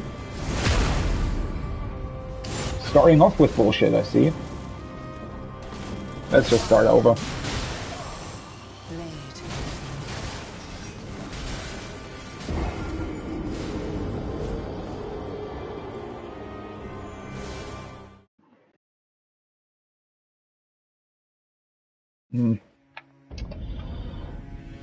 The problem is also that, right, at the start of the game, you can sort of get around the bullshit by just saying, oh, I'll come back later, right? And then just, you can just annihilate whatever gave you problems before. So if you encounter a fight like the weird worms, right, you can just sort of blast your way through it later on. This one, obviously, you can't. This is the only way for me currently to progress through the game, right? This is the only path that I have left. I've done everything else. So I can't even do something else in between, so to speak.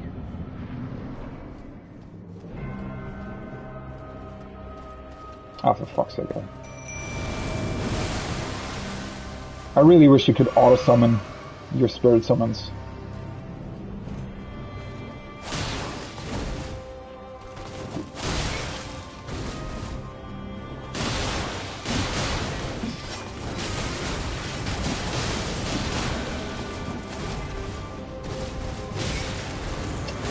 That jump back, man.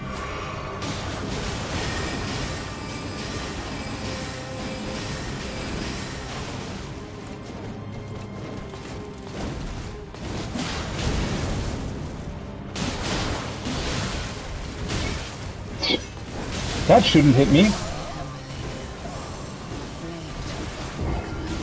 You can literally see her hitbox and sword sort of lingering around while she is already jumping back, right? That is...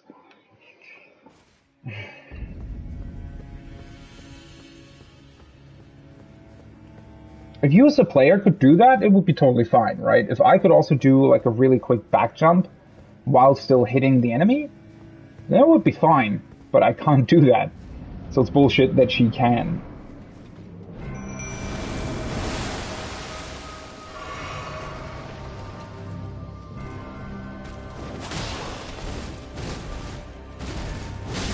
How did... Why are her two attacks...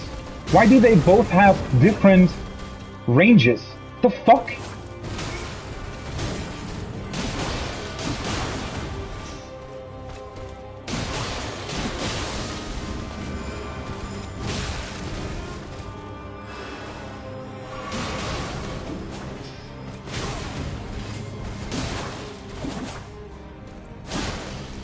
Oh, you can really get so unlucky in terms of her jumping, right?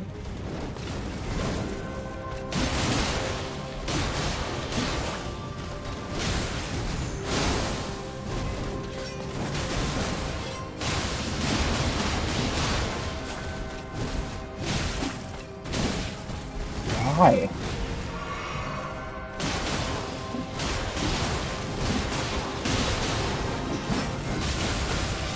I swear to God, that attack is so annoying.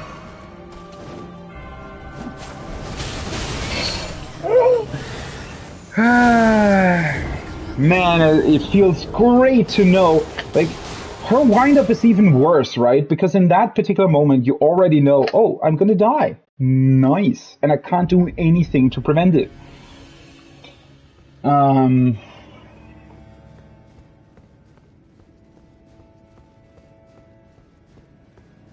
I would try and just use a shield to shield through, but the knowledge that she can heal, even though she doesn't damage you through a shield, yeah, it kind of excludes that option as well, doesn't it? I mean, well, technically, since she hits me anyway, I mean, maybe that's an option. Just quickly swap to the shield. Doesn't work though, since swapping weapons is also incredibly awful in this game. That shouldn't hit. Like, that's literally the same weapon she's using, right?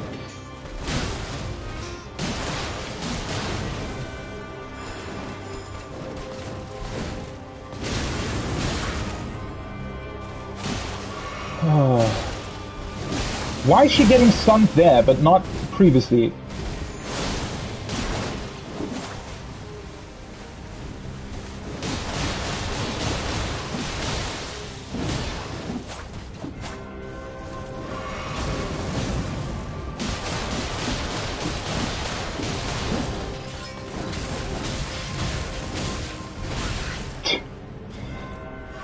So much bullshit in one move. Shouldn't she get another bleed cup?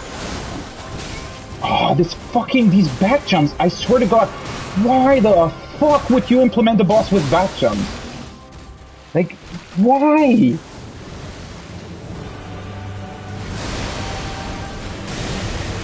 At least you can jump out of that once you know how to.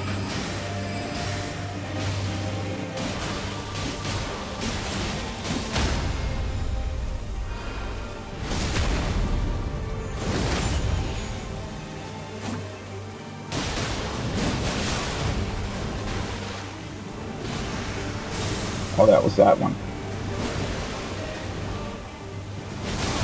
Oh, for fuck. That is just bull. That is so much. Why does that have adjustable range, for fuck's sake? Why can't you just... That move should just have a standard range so that you can outrange it. Because the only other solution... I know that the proper way to do that is to just dodge it, right? But what's the point of having a long wind-up like that if the solution just is to press circle? Because that just means that I'm just gonna stand there looking at her for like 2 seconds straight, and then I dodge at the correct time. Cool. Wow. What an innovative solution.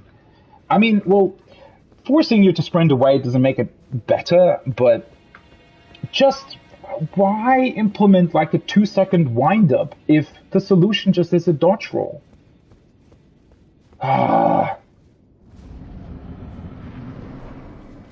Now we have to get through the awful first phase again.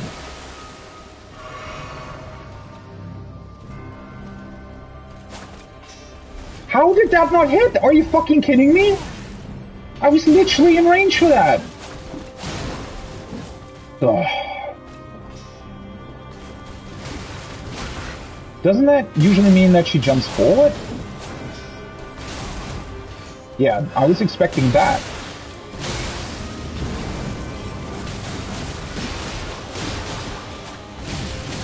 Why? I dodged that correctly. Why doesn't it go off in that particular attack pattern?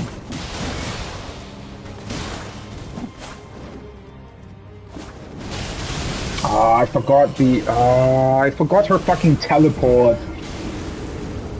I always think that when she jumps up that she's just gonna start her attack right in front of her, right? Which would make sense, but she can just 5-frame teleport herself to you. Man, I wish I would know how you're supposed to dodge it. If I had some sort of idea about what to do there, then I think this fight would actually, you know, I mean, it still wouldn't be much better, but it would be at least solvable, right? But I don't know what the fuck I'm supposed to do in that kind of situation. Like, how do you dodge that?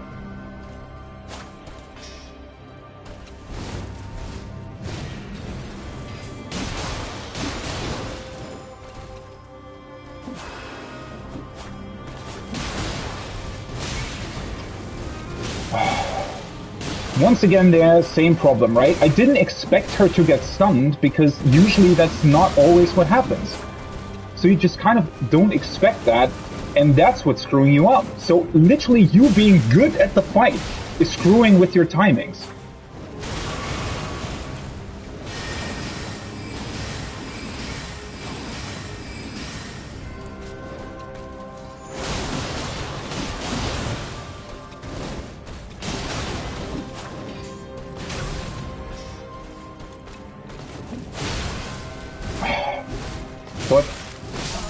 Oh, for fuck's sake!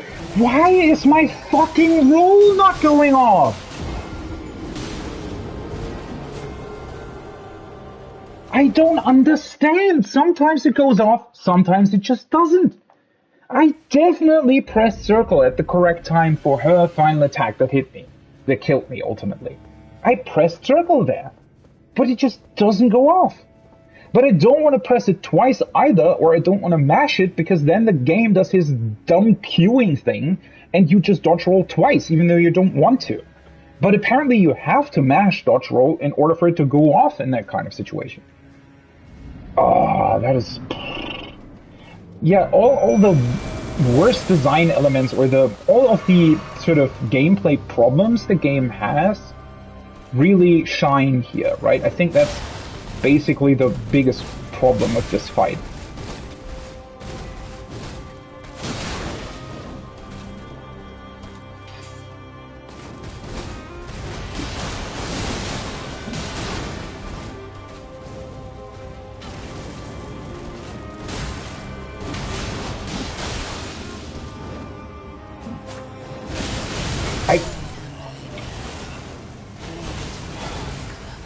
Why is my dodge roll not going off? I don't get it. I don't get it. I specifically waited as long as I could and pressed circle the instant she moved. Doesn't work. But dodge rolling earlier clearly doesn't work either, because then she definitely hits you. I don't get it. I don't fucking get it. What the hell are you supposed to do on that attack? Delaying your dodge roll doesn't work. Doing it early clearly doesn't work either.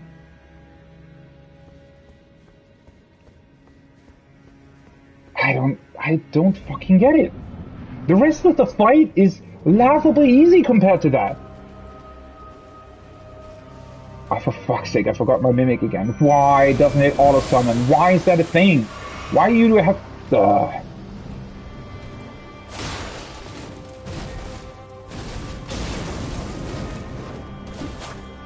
Stop jumping away, for fuck's sake.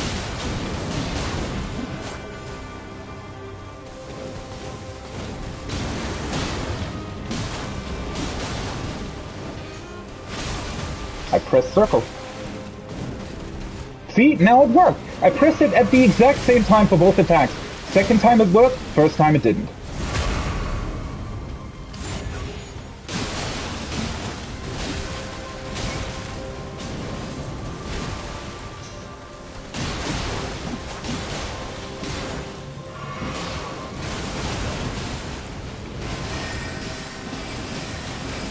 Problem is I can't even hit her with spells while she's doing that because she moves so frantically that it's basically impossible to hit her.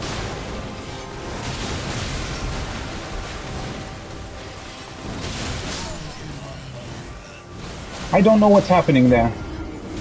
Is it just that she varies her attack timing so much that you can't consistently dodge through it?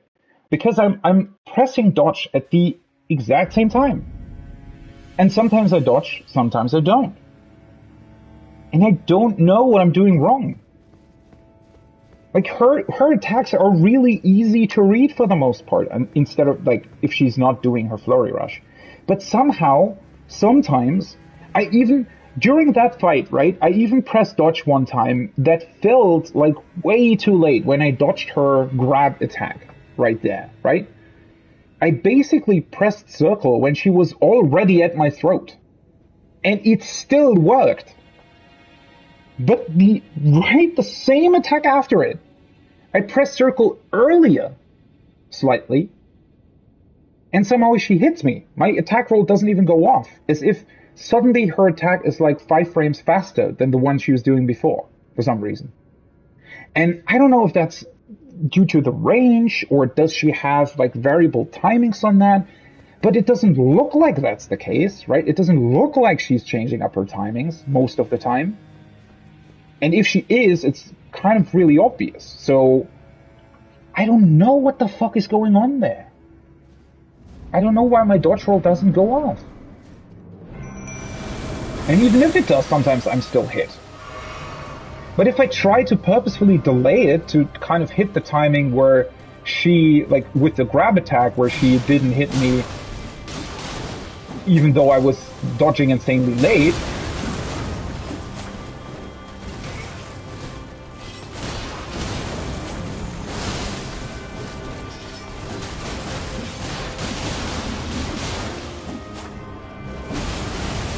oh well, now she's hitting my mimic.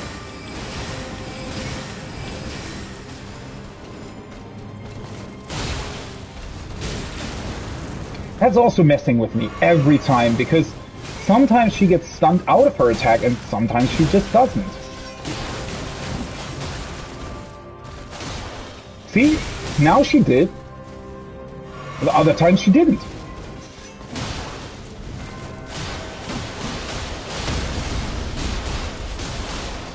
Why can I not fucking do the critical hit?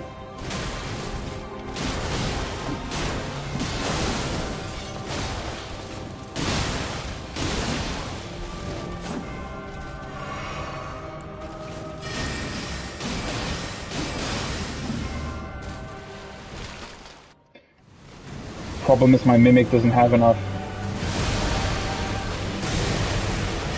health.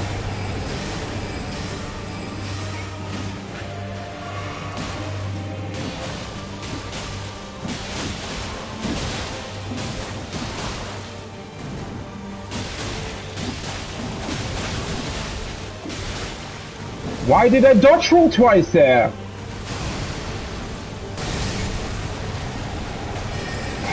I just hate the fucking dodge roll.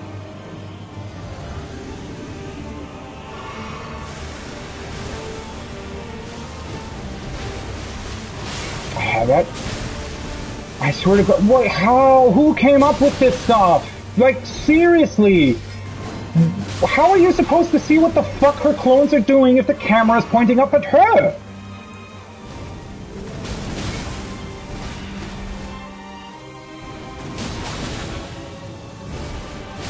Ah, her ranges are so bullshit. She just varies her range as well. Oh great, now she's just doing this. Cool, and obviously I get stuck into the wall because that's what happens in this game. Oh, Why? What's going on with her range? That's a problem in phase 1 as well. I think that's just visually the game is not doing it correctly. Like the hitboxes might be fine. It's just the weird. I don't even know if it's the angle of the camera or something is messing with you to where you think you're out of range, but you're actually not. And I honestly don't know what that is. But it's also somehow, I don't know if the camera is also buggy or something, because I feel like sometimes it sort of automatically just moves further and further down and doesn't readjust, right? I don't know. Well, the problem is like phase 1 took way too long. I need to get into phase 2 while my Mimic is still like at a healthy HP value.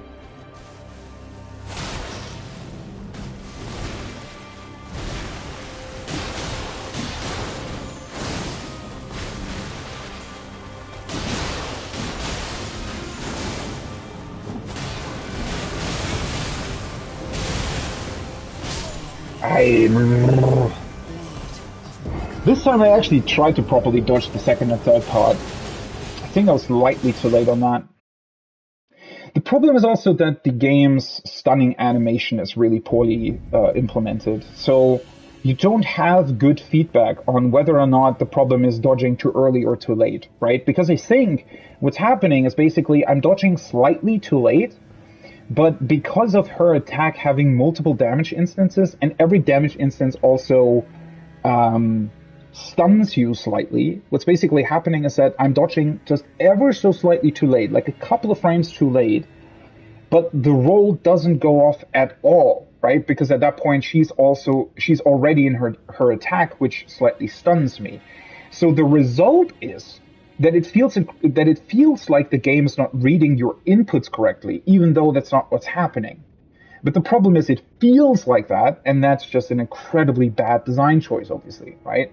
So what should happen instead is that your dodge roll should start, but since her attack is stunning you, it should stun you out of the dodge roll, obviously, and then you get hit and die. But it should still start the animation of your dodge roll if you're not dying in that instant, right? Which I clearly wasn't, right? I just pressed circle slightly too late. But I don't know, do I just want to get hit by the first part of that attack and then just focus on dodging the second and third part? I think that might be the solution. Just really not that easy to do, obviously.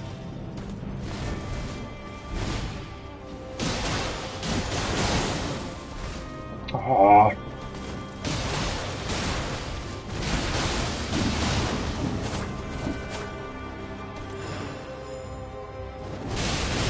Nope. I don't know, something about her wind-up just makes me want to dodge really, really late.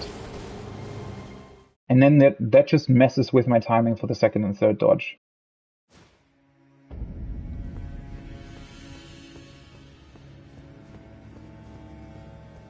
But it's also I always underestimate just how insanely fast she dodges towards you, right?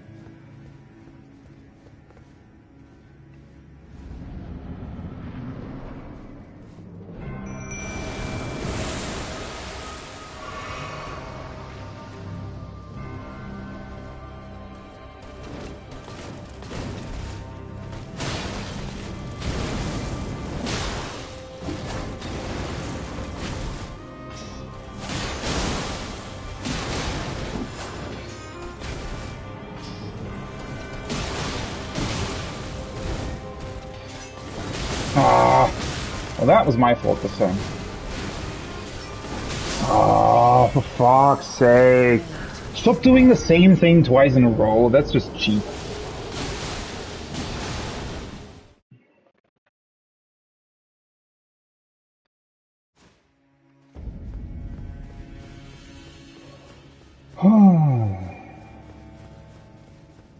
It feels absolutely great just knowing that I just randomly can get lucky and get through this fight.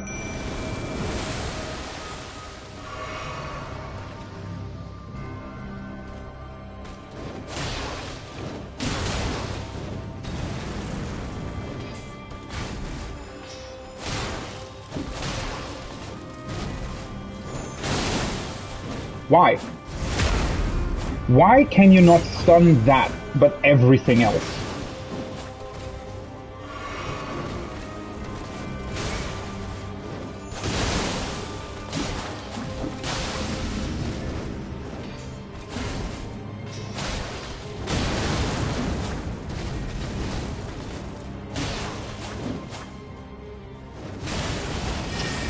Fuck's sake, stop doing that!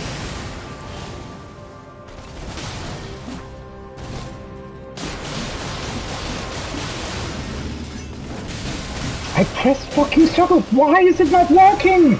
I did the same timing I did before when I dodged that attack once.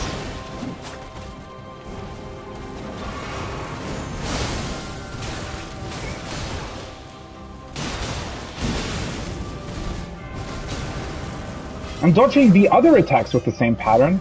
The hell was that?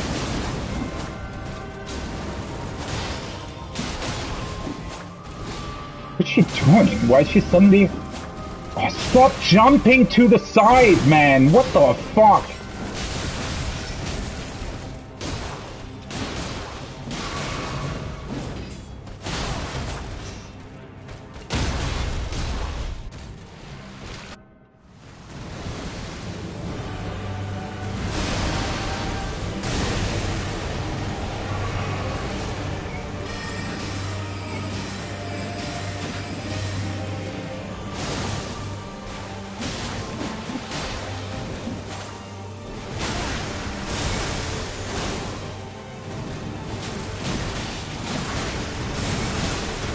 The hell is that?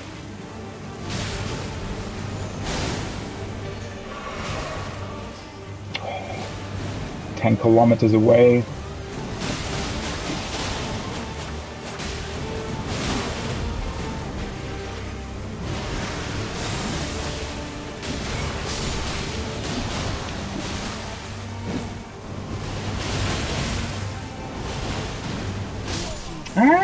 I did the second time the second dodge correctly this time, but that makes it even weirder. That makes it even weirder because clearly, so the second and third part of that attack are incredibly easy to dodge, right? And they're clearly designed, like they have a clear design language, they have a clear solution, just how it's supposed to be, right?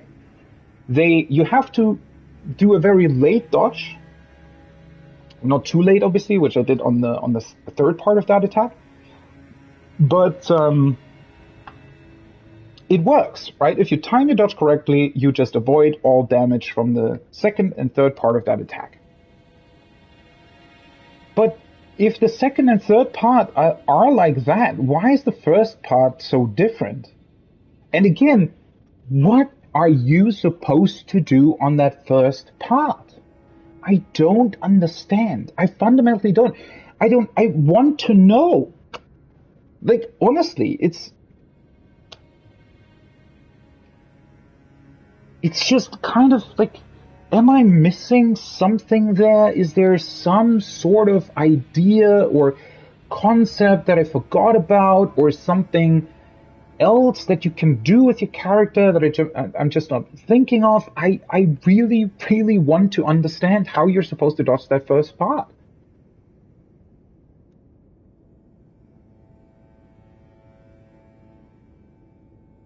Because that's the thing that's messing me up, right? If I would know what to do for the first part, I also know what to do for the second and third. Because if I would be able to get through the first part without being hit, then the timing of the second and third is somewhat easy to do. Again, I just don't get the first part.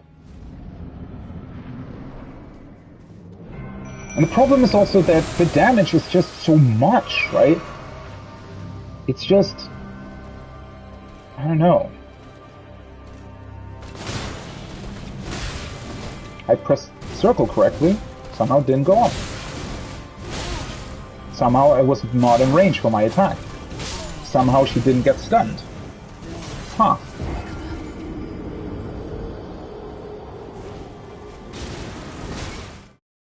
You know what? Maybe I should adjust what my Mimic is carrying now that I think about it. Maybe I could cheese a bit more by just giving my Mimic, I don't know, some other cool equipment, now that I'm really thinking about it, because I'm obviously not using these. The uplifting aromatic, I think, is a pretty good choice, because that sometimes, if the Mimic uses it, it can give me... I should probably... You know what? Let's do these. I forgot that I crafted them.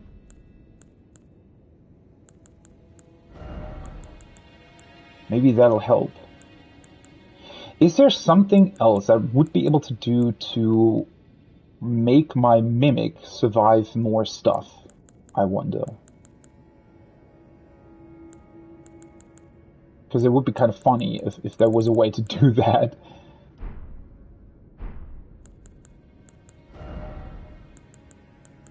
Just cheese her even more.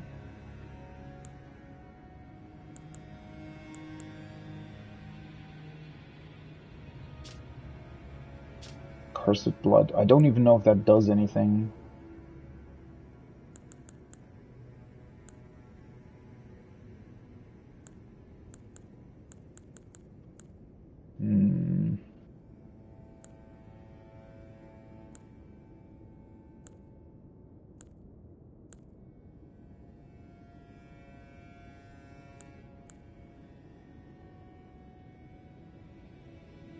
Well, the thing is, I did try and poison her once, right?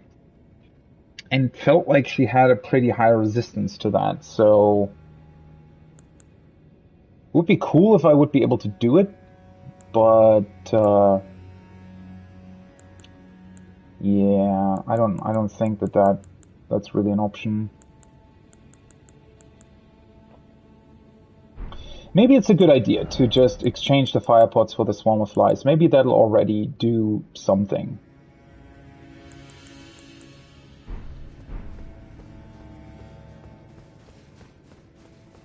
Honestly, I still think that the fight has a lot of issues, right? But if I would have a solution that I could learn, right? To dodge her Flurry Rush consistently. I'm not saying that I would be good at it, but just something where I would know, okay, that's how you're supposed to do it. If I had something like that, I think the fight wouldn't be too bad. It would still not be fun, but it wouldn't be annoying, right? Because the rest of the fight is, again, as I said, it's not really fun, but it's okay, right?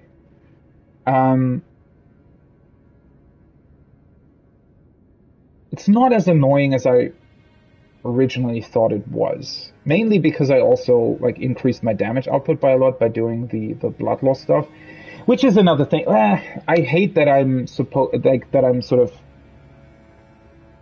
that I need to do the blood loss thing, right?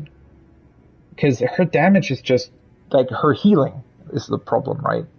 I need to outdamage her healing. I wish there would be a way to prevent that. That could be a really, really cool sort of gimmick of this fight, right? To do something, maybe attack the tree for a little bit to cause it to not be able to heal her anymore or something like that. I think that would be really, really interesting. The fact that she can just passively heal, even through shields, right? Even if she doesn't deal actual damage to you. I think this would already improve it by a lot as well. I don't know. Let's see.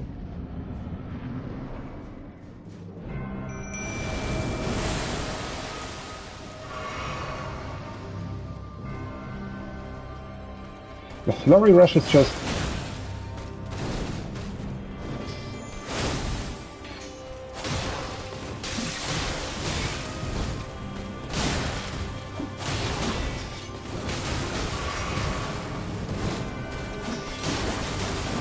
Didn't the flies do anything?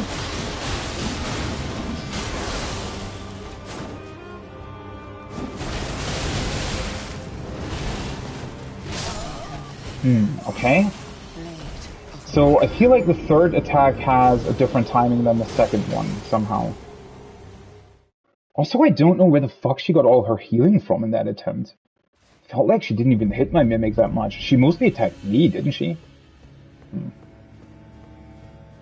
Yeah, I mean, that's just sort of, it's just kind of weird at this point. Because now I've sort of arranged myself with the fact that it's just a bad fight, right? So I want to get through it. But when she randomly does her flurry rush, like, I'm just being hit. I really don't know, like, what, there is, like, no clear way to deal with that.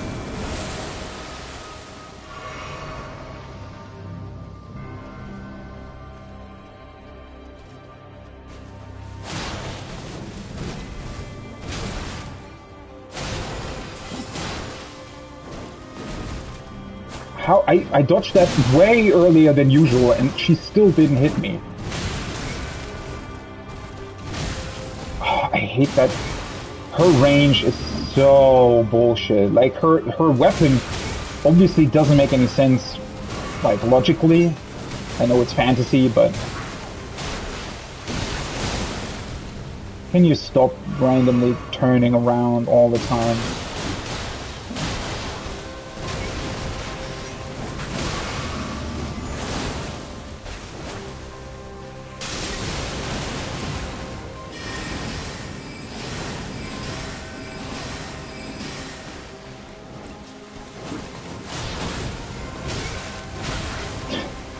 It also completely messed... Oh, and of course my fucking dodge roll is still queued.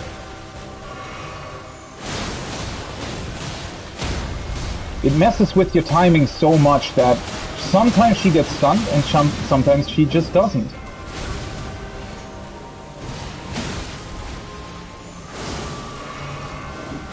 My Mimic already lost way too much health.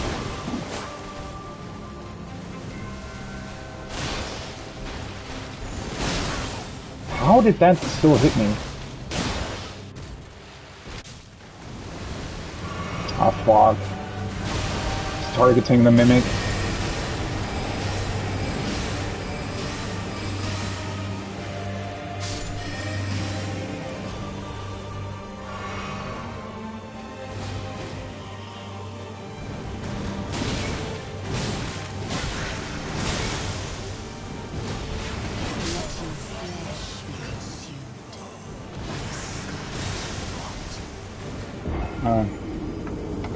Give me a second.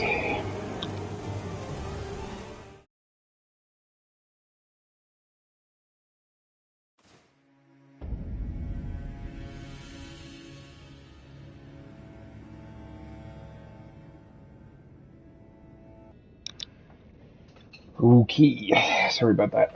Let's get back to it. I'm actually inclined to just, I don't know, look up a video or something of somebody dodging it correctly, because, as I said, the main problem is just that I literally don't have an idea of what to do, right?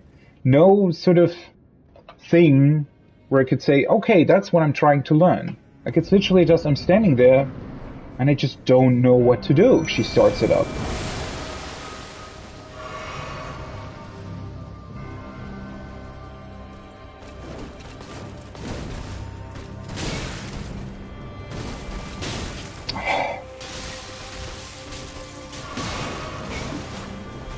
Huh? How did she not grab my Mimic there?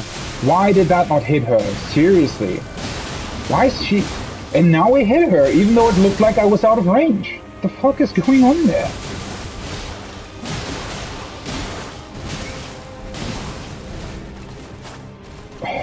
Stop jumping in a circle! That is her worst move, like, seriously.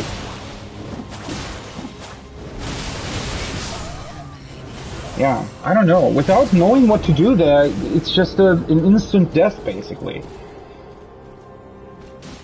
Also, I got really unlucky there that she did that move so early.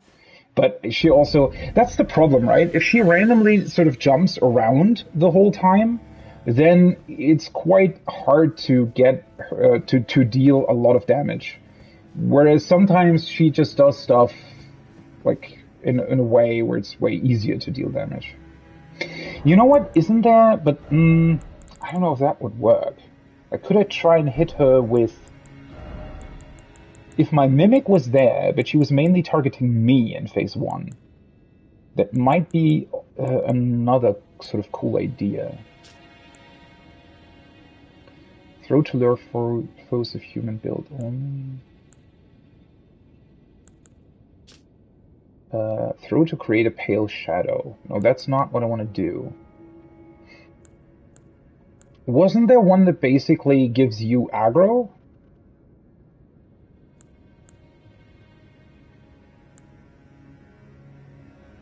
I thought there was one that gives you aggro.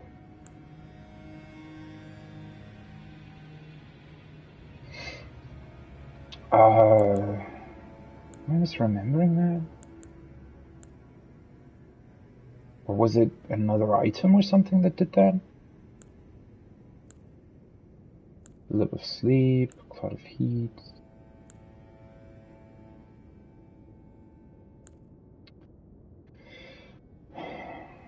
Will lure in and distract foes of human build outside of combat. To attacking it. Repeat recovery actions. I wish that would work for her fucking recovery, instead of the rest. Am I forgetting what that was? I'm pretty sure there was an item that can give you aggro. I could also actually heal my mimic, right? I wonder how well that works. Should I try that? I only have 5 of these though. Smoldering butterflies you need for that? Oh, that's a shame.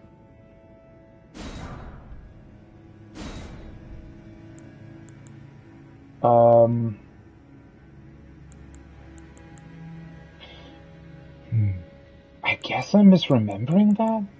I could have sworn there was something that gives you aggro, or maybe that was a spell or something? Nah, that would be weird.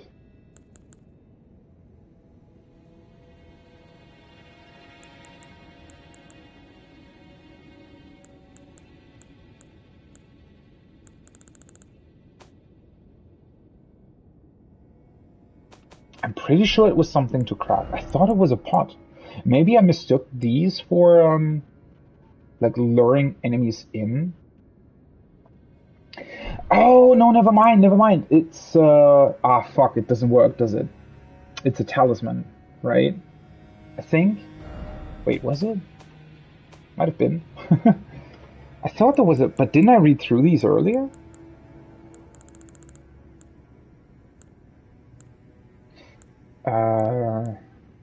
Constantly attracts enemies' aggression. Yeah, it's this one. I thought it was... Fuck. I thought it was something you could throw. Well, that's a problem then. Because obviously if I equip this, my mimic will have it as well, right? So that doesn't work. I could try healing my mimic, but... I don't know if that's really worthwhile, considering that she's also... Like, that just might be something sort of in between phases or something.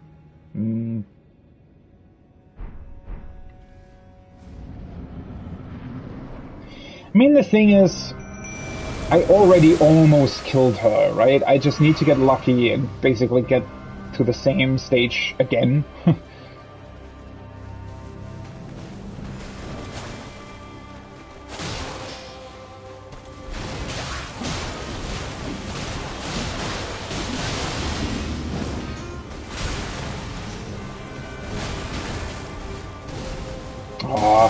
I hate it when my mimic randomly moves in a direction where I can't stand behind her.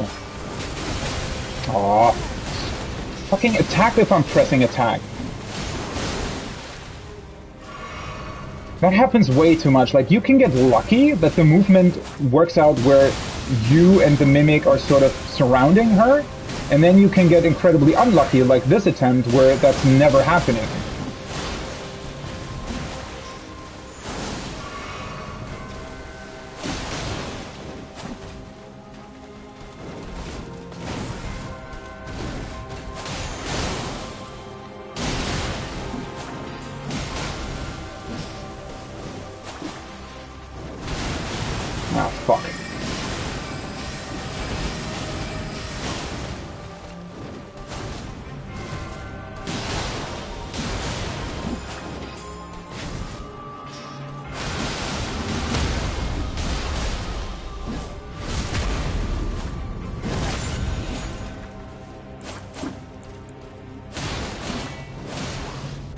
I was going to say.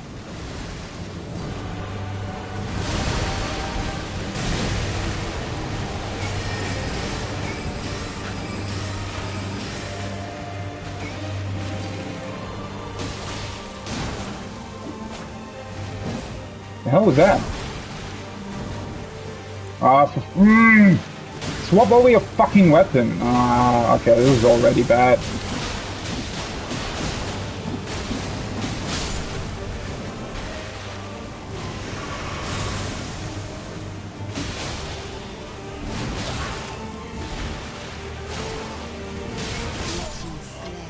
Fuck's sake. I messed up with my weapon switching there. I don't know, I want to deal damage to her from a distance, but yeah, the whole spell thing doesn't really work too well, does it? Okay, I think these are completely worthless with your Mimic, or maybe you need to stand like right next to it or something. Let me see if there's actually something better that I can do from range. So my issue is that this just doesn't hit her consistently, right? So is there something else that I might be able to cast that does it better? The problem is that everything else sort of... I guess I could try something like this. Or this.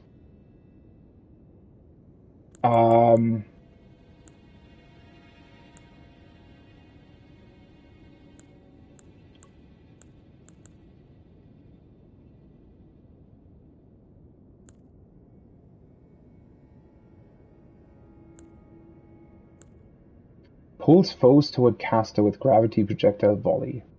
I wonder if that can sort of does something to her. Maybe I should... I should just try a couple of things. Do these cause, like, blood loss? Thorns of Sin. Doesn't actually say, huh? The caster. Wait, what?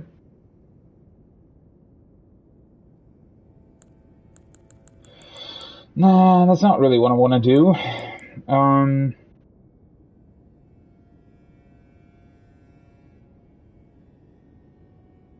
Defense probably doesn't really work out that way either.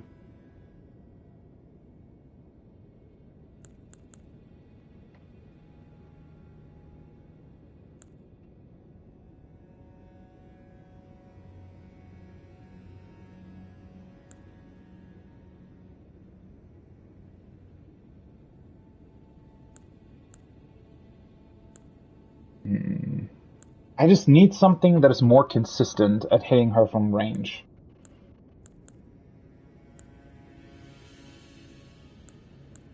Or even possibly continuously does that. Shit, why? Seriously, I'm missing one arcane to be able to use this? This might actually be a good thing, considering that I'm already doing the whole blood loss stuff.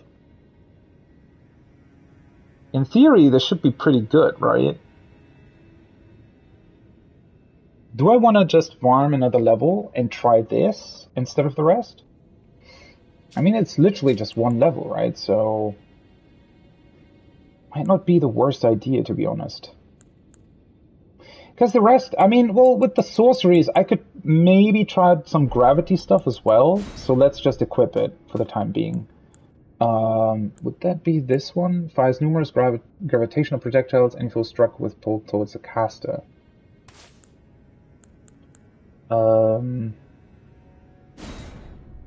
There's something else that I might want to try.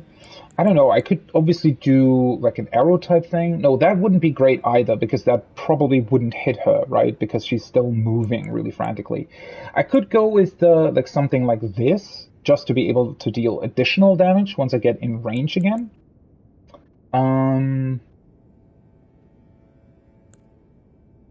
Everything else is probably not the best idea because, again, the problem being that she's just not being, like, she moves very frantically.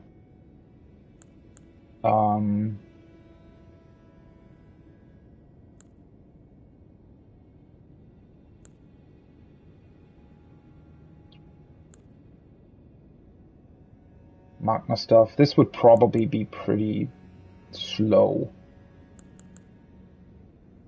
Ice Storm. The problem is that this is where you stand, right? Which wouldn't really help me. Yeah, I think in terms of sorceries, there isn't really much that I could try.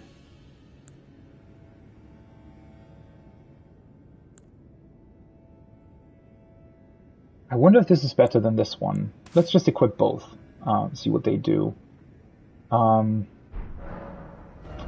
then let's already also equip this one I definitely don't need. Let's equip this, even though I can't use it. I need, what, 176,000. Okay, so that's going to be somewhat annoying to get those here, but I think I should be able to do it. I just, where would it go? Maybe just to the start of the level or something? Just get through the level, kill everything in sight, and... Wait, how much do I need? This one would equate about 50,000. That's another 50,000 roundabout, 100,000, and this is 100. I don't even need that much, right? This is another 20,000. I actually only need about 20,000 runes or something. Okay, well that's not too bad. This is the start of the level, right? I think.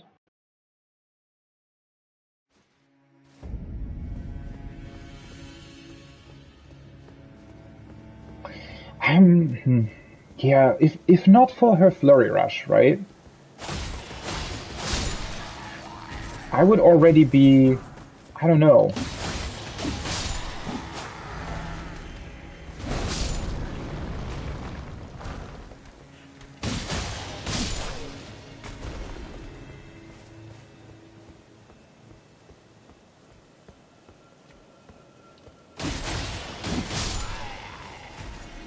It's really bugging me as well. It's just sort of, I hate that, right? That's like doing a puzzle game or something and just not being able to really find out, are you fucking kidding me? What the hell? Why do these guys have more poise than fucking Molina?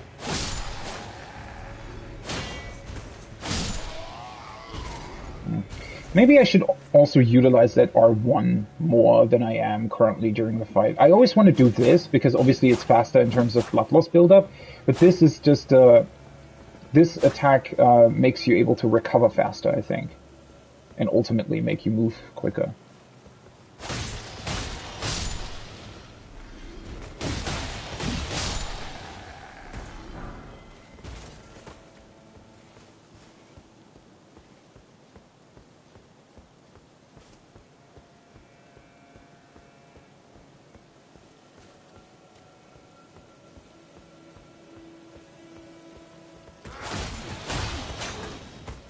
Seriously? I fucking struck the balcony?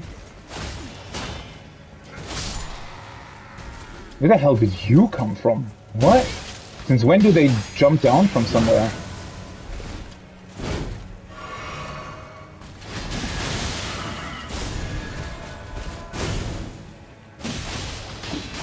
Is he not getting blood loss? Is that not a thing for them? Ah, now it triggered. Great. Right when he died. Cool.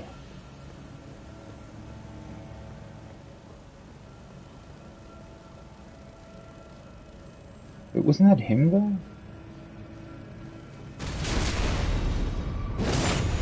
Where the hell did the other guy come from? Ooh, I forgot that that's a thing.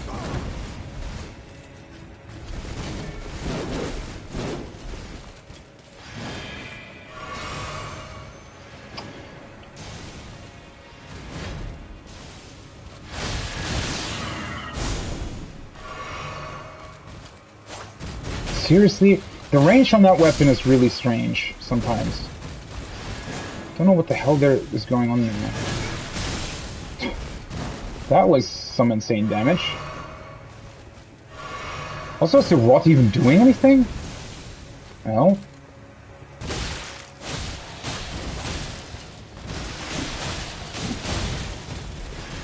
How is he sometimes faster than I am? the hell? Oh, stop doing that! 2 hours later.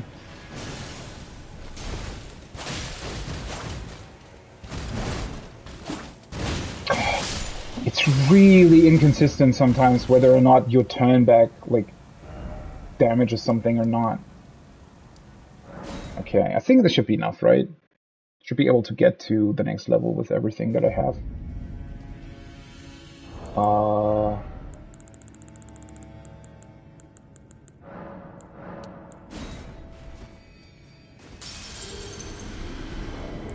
What do I need again? 176,000.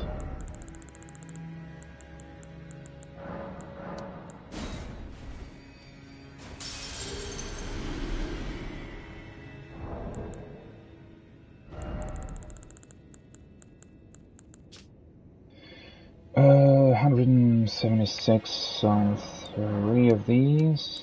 Does that even work out to a point? I probably should have done something else. Oh well. Because now I need 2,000. And I think these ones are more than that. Yeah. Oh well.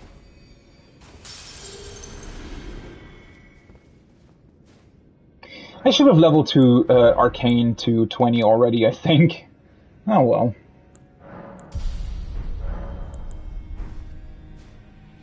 So now I just need to... the wall...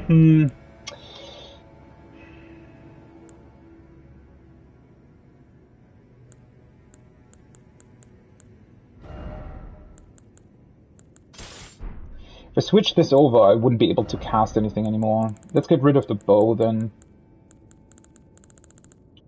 Just need to remember that I put the staff in my right hand. It's probably going to be really annoying, but oh well.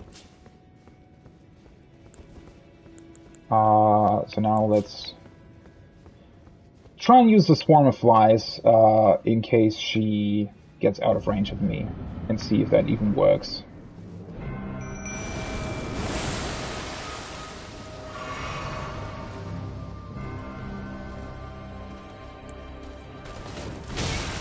How the...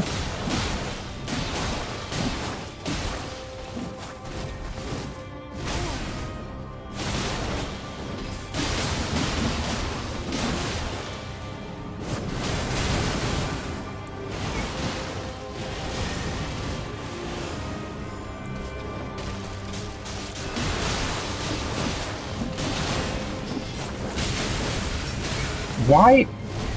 My fucking dodge roll again. Just not going off.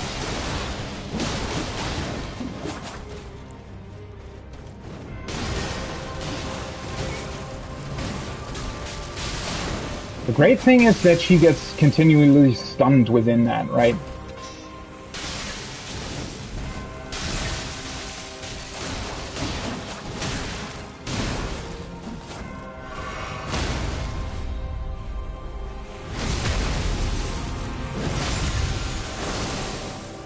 Now my Mimic's even casting that.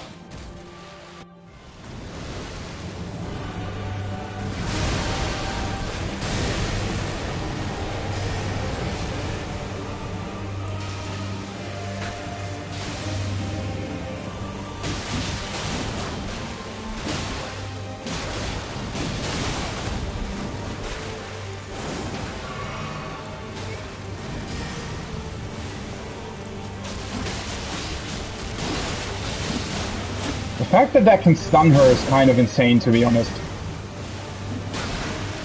Right?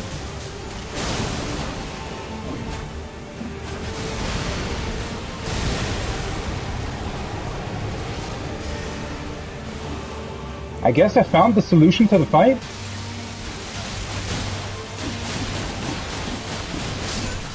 I did. Well, that was boring. The mark of a true lord. Huh. Melinia's Great Rune. Remembrance of the Rod Goddess. Dear Mikola. 480,000. Dearest Mikola. My brother. I'm sorry. I finally met my match. well, technically not really, right? You lost against somebody who definitely really, really abused the game systems. Okay, see, I know that I talked about this at some point already. I think I talked about it probably like 3 or 4 times over already. The stun in this game, or generally in FromSoft, I never felt that it was a good sort of gameplay mechanic, but clearly it's broken, right? Clearly being stunned by something, no matter what it is just broken. So the Swarm of Flies works in a way where it sort of continuously ticks down damage, like not much, but it builds a lot of blood loss in that amount. But the main thing here isn't even really the blood loss. I mean, clearly that still helped in terms of getting through her health quite quickly. But the main thing with the Swarm of Flies is just that it stuns you. It literally stuns you while you're in it, right? You as the player can actually dodge roll out of it, I think, which doesn't help you entirely because they'll chase you. She doesn't dodge roll though, right? And she just gets sort of stun locked when you use it. I should have thought about this earlier, that I have this, because it's pretty cool. It's a pretty cool idea with your with a blood loss build, and also, well, the Swarm of Flies, right? In a way, negates some of the bullshit that the game is doing, namely the fact that the bosses constantly get out of range of you, fly, or do other stuff, right? Her rot attack is another thing that looks stunning visually, right, when she has this flower, but is incredibly bad from a gameplay perspective because, well, first of all, it's insanely easy to dodge, right? It has like a 5-second windup, which again, worst thing, those are 5 seconds where nothing happens, or maybe it's 3 seconds. I don't care. It feels incredibly long, and in that time, you just can't do anything. She doesn't do anything. You don't do anything. You both just stand there, literally doing nothing. Cool, right? So something like that just straight up shouldn't happen. Okay. The timing on the initial dodge is quite easy, right? When she charges down to you. That's also how she starts phase 2. Once you know what to do, it's really easy to deal with.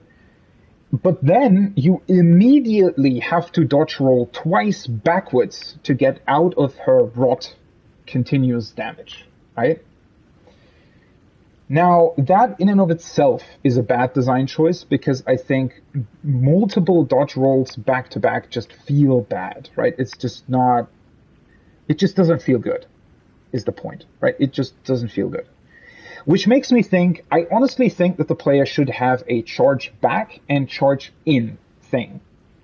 I don't know how you would design something like that, but that would make it quite fun, right? I'm thinking of something along the lines, if you know how Final Fantasy XIV works, actually, the samurai in that game has a move that automatically moves you 10, well, in that game it's foot, basically, meters, whatever you want to call it, right? It moves you 10 units back, and then there's another move that lets you move 10 units in again.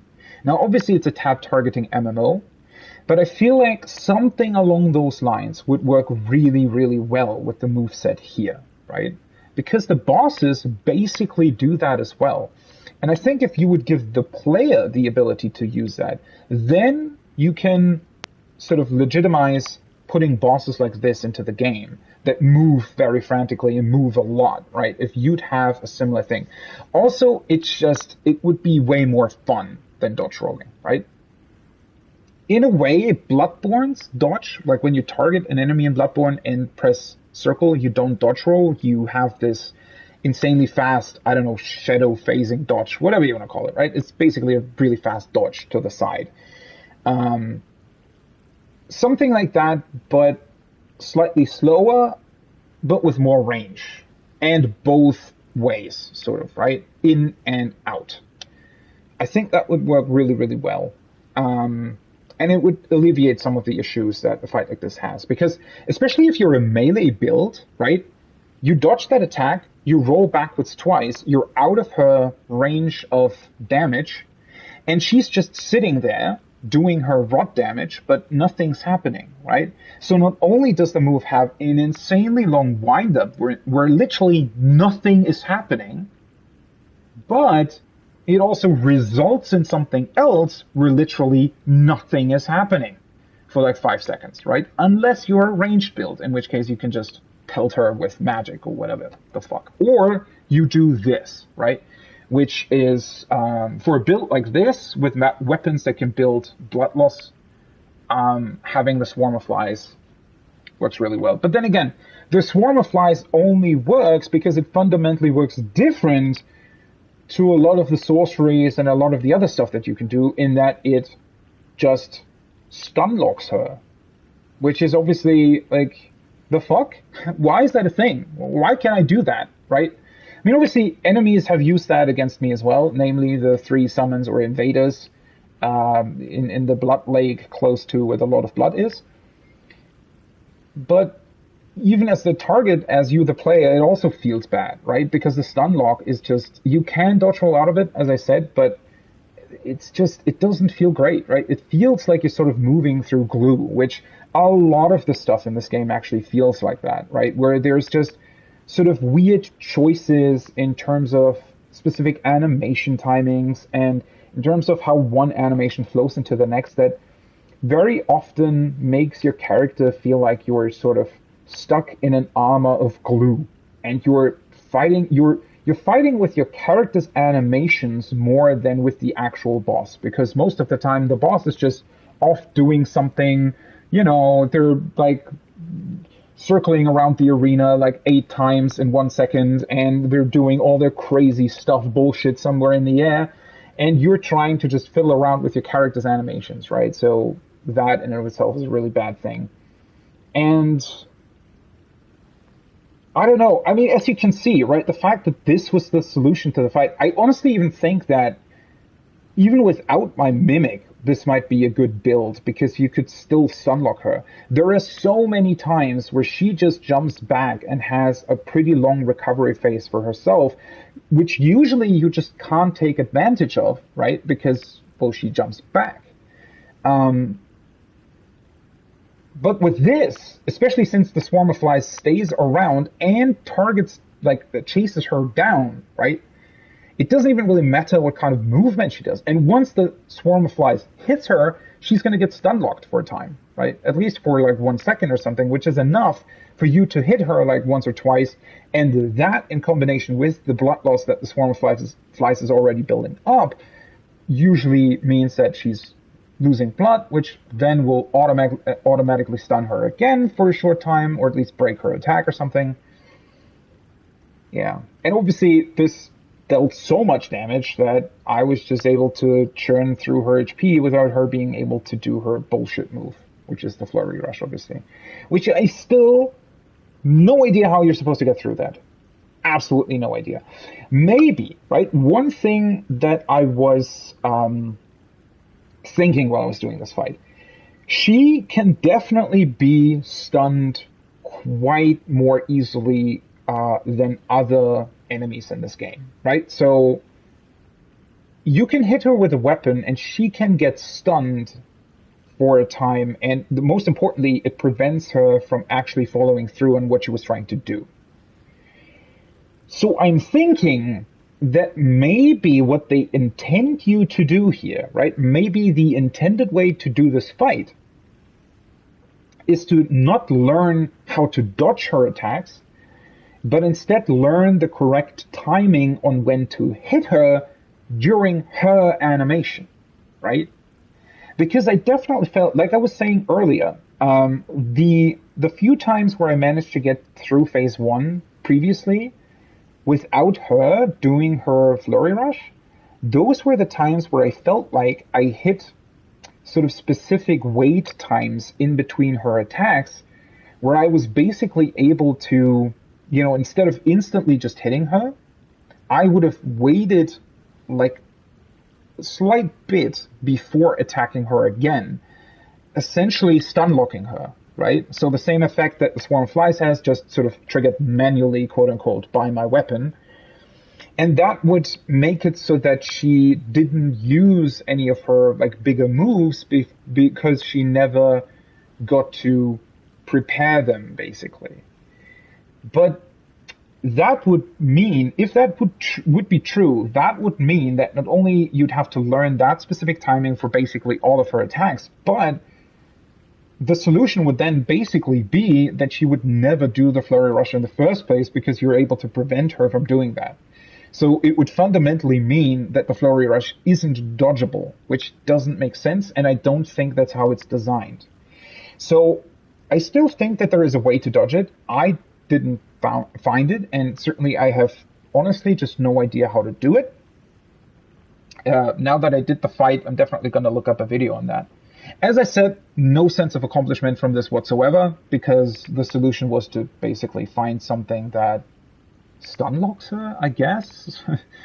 I don't know. Now I'm even curious to see how well this would work just on your own, because obviously, you know, having the mimic there as a distraction gives you a lot more time to summon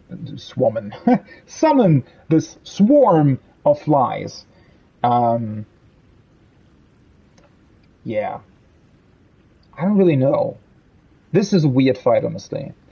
And as I said, I'm slowly getting to the point where these kinds of encounters just become so much, especially with the bullshit that the level also pulls like outside of this, right? Where you have the like 12 or something of those weird centipede things for no fucking reason. I don't know. That really diminishes my overall opinion of the game. One thing that I have to admit that's quite cool is that you can do stuff like that, right? So that you can actually go through your inventory, figure out, well, okay, so what kind of options do I have? What kind of build could I maybe do? What would work, right? But honestly, I mean, this seriously can't be the intended solution to the fight, right? I don't think that the intended way of doing the fight is basically to find something that has the most cheese potential. That can't honestly truly be their intention here, right?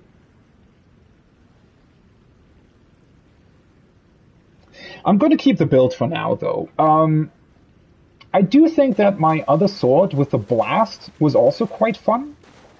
So honestly, in terms of my equipment, now with the fly stuff, I would need this as well, right? I would have to have everything equipped. I don't want to have 3 things equipped in one slot because that's just awkward to cycle through.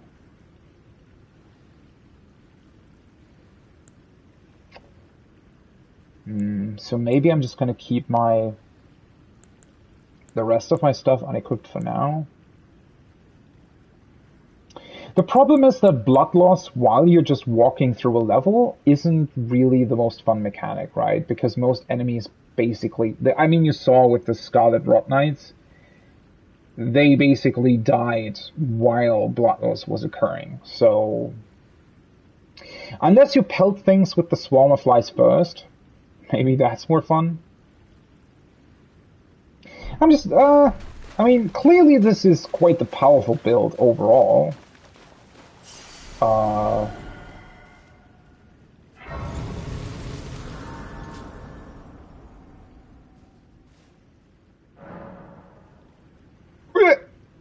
Fuck is that? Huh?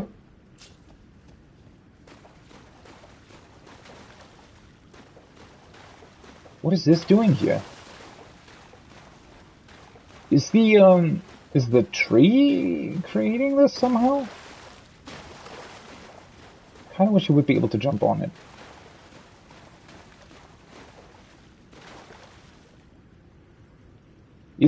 Is the tree doing some sort of rebirth thing? Or, wait, the hell is happening? Oh, by the way.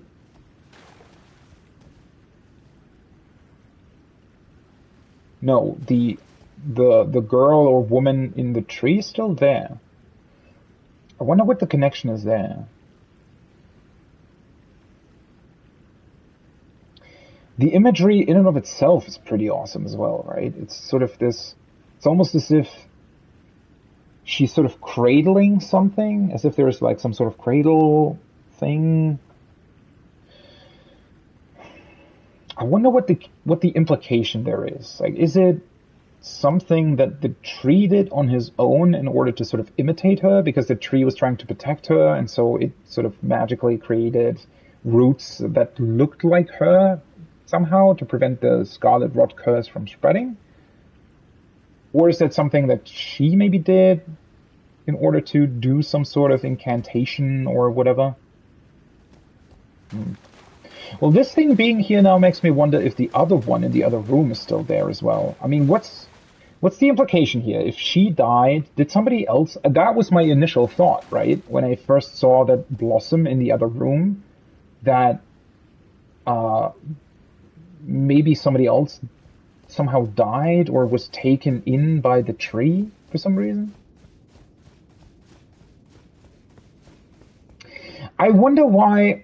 See, this is another thing that I hate to complain more about the game, but you rest at the site of grace and this thing just magically appears. Why is this thing appearing not part of a cutscene that plays after you kill her? Like, huh? Why do they just randomly spawn it in when you rest at the site of grace? It's such an anticlimactic way of doing that, right? Instead of putting in an actual awesome animation. I guess they just didn't bother with that, didn't have the time or the resources or whatever the fuck to do it. But seriously though, like, what does this mean? Now we have two of these things in here. And it doesn't look like there's anybody else here, huh?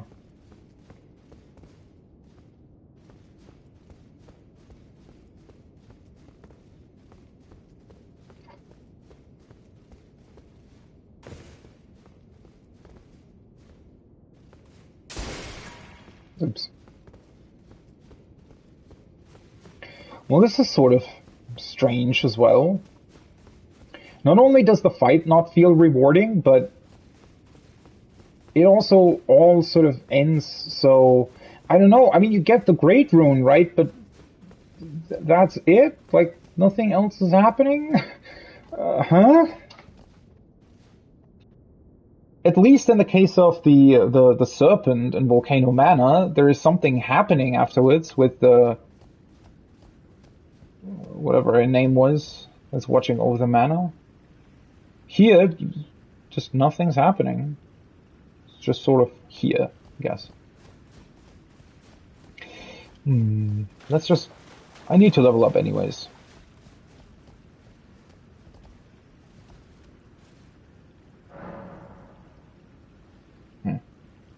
It doesn't really change either. Weird. So let's get Vigor to 60, and then I think the next thing, since I now started it, is just Arcane to 20 as well.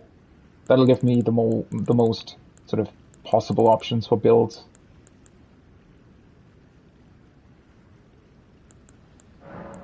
Man, now I find this... I don't know. Now it suddenly was so easy to get through the fight that I honestly don't really know what to make of that. Like, but I definitely think that I wasn't wrong with everything that I said previously, right? Because the way that I got through the fight clearly wasn't by, I don't know, getting better at it. I just outsmarted her, essentially, with the gimmicks that the game gives you. Which obviously is a legitimate way of doing it. It's just, I honestly don't really know, because that's the thing, right? It honestly feels, it truly feels as if this is actually the intended way of getting through the fight. Not necessarily with blood loss and a swarm of flies, but basically coming up with some sort of strategy that allows you to deal an insane amount of damage very, very quickly and prevents her from basically doing anything, right? I don't know if there are other combinations of things in the game or other builds or maybe sorceries that I just haven't tried yet that would have the same sort of effect, right? So, for example, what I wanted to try before I realized that the swarm flies for me personally was the solution, I wonder if, for example, that gravity magic can somehow get her out of her flurry rush. Stuff like that. Or maybe these briar patches that you can summon, maybe they get her stuck as well, right?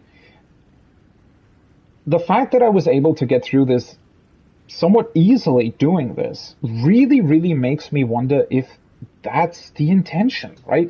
Did the developers go in and say, okay, we just make the fight basically impossible or somewhat impossible? Well, obviously it's not impossible. I don't think this fight is impossible to beat by quote-unquote normal means. It just takes an insane amount of time and learning and is just overall not fun, right? Maybe there are a couple of speedrunners or masochists who like this type of thing. I don't know. I certainly don't. But again, in terms of the developer's intention here is what I'm talking about, right? I mean, clearly the game is designed in a way where you can make it as challenging as you want it to be, right? That has always been a thing with FromSoft games, but that's not necessarily the quote-unquote intended way, right? So I guess from FromSoft's perspective or from a developer perspective, if you want to design a fight, any fight really, right? Or any level for that matter, sort of the way I would approach it, obviously, is to make things, well, first of all, balanced in a way that the sort of challenge the game has, steadily increases, but never gets too much compared to other things that you're doing. And this is also why I'm sort of bringing this up, because this fight feels like it doesn't really fit in with a lot of the other stuff that I've done up until this point, right? It feels as if this fight is either put in too early and is actually intended to be sort of the last fight of the game. Again, like, think about how incredibly easy it was for me to get through the mid-boss of this level, right? The Loretta Knight thing. I one-shot her without any problems whatsoever. With the same sort of moveset and the same summon and everything that I tried on Melania first that clearly didn't work. So that's what makes me wondering did they intend the player to a quote-unquote normal player that's not doing some sort of challenge run, right? Let's exclude challenge runs or specific rule sets like not summoning or something like that, right? That's a specific case. I'm talking about the quote-unquote normal case, the normal player that just comes in here and tries to do the fight with any means and any sort of possible solutions the game presents to you. Is this the intended way? Because if it is, I would find that incredibly dumb, right? Because the solution truly can't possibly be to lock the boss out of their most spectacular moves to be able to win. That doesn't make any sense, right? You should be able to overcome those moves by moving correctly, dodging correctly, maybe having some sort of counter spell. I could accept something like that. So, for example, if she already starts up her move, and then let's say you cast some sort of gravity thing or something that stops her in her tracks while she's doing the flurry rush or something, right? So she starts it up, you do something in response and counter her, right? That, I think, would make sense. But basically initially preventing her from doing anything feels just strange. I mean, that can't be the solution. So I'm really wondering, because either way I think about this, nothing makes logical sense in terms of the game's balance, right? Because if you want to try and do this fight, quote unquote, the correct way, I don't know, the hardcore way, whatever, it is still way, way more challenging than anything else. right? I mean, clearly that's an issue. Clearly that is something that hasn't really been. So I wonder, has this been implemented and just didn't get tested enough, or was this intended to go somewhere else? I'm really curious to know what they tried to do here. Like, did they maybe try to create some sort of really, really hard end boss, but forgot that something had to lead up to that to challenge the player in similar ways? Honestly, I personally think that this fight is just badly designed for a couple of reasons.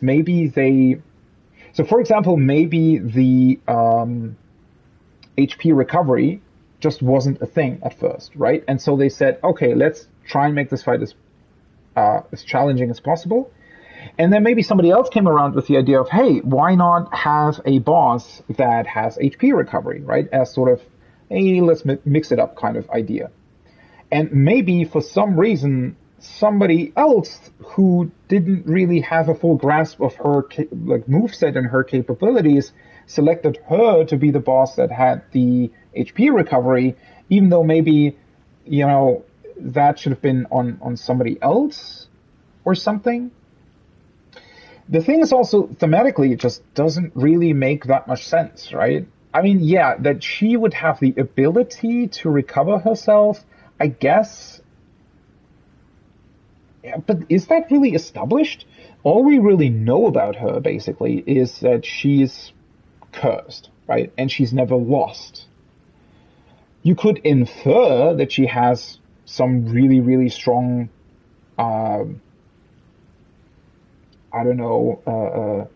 healing, and that's why she never lost, but I don't know.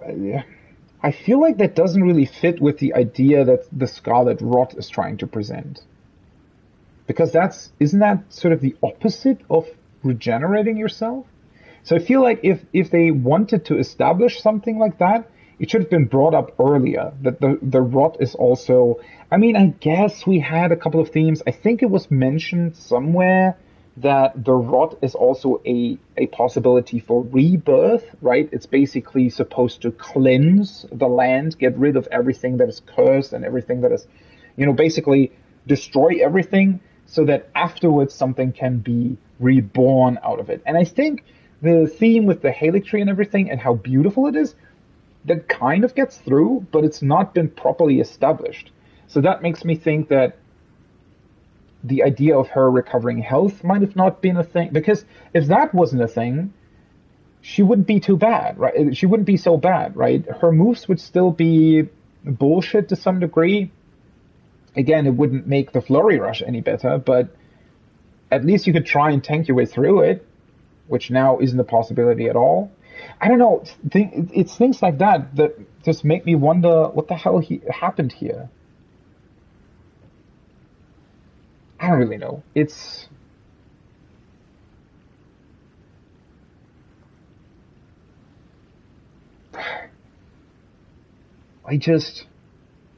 I want to understand, right? I just want to understand what the hell went through their mind when they were designing this. I truly want to understand, because at this point I just don't. But then again, yeah, I don't know. Oh, this was the seat she was sitting in, right?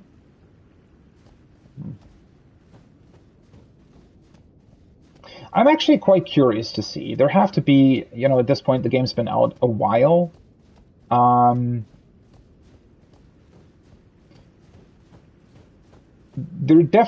are probably YouTube videos that show you like how to properly dodge it and everything. I'm really curious to see how that's supposed to be done, right? Because maybe that makes me understand something more. Maybe I really just didn't grasp it, but then again, the fight definitely has a lot of visual problems, but I would say that's more the game itself.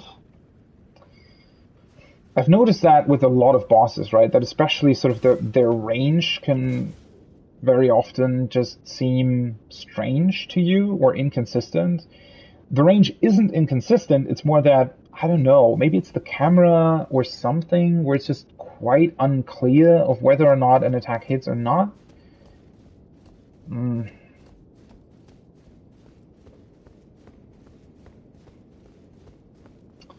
Hmm. Well, I got through it, huh?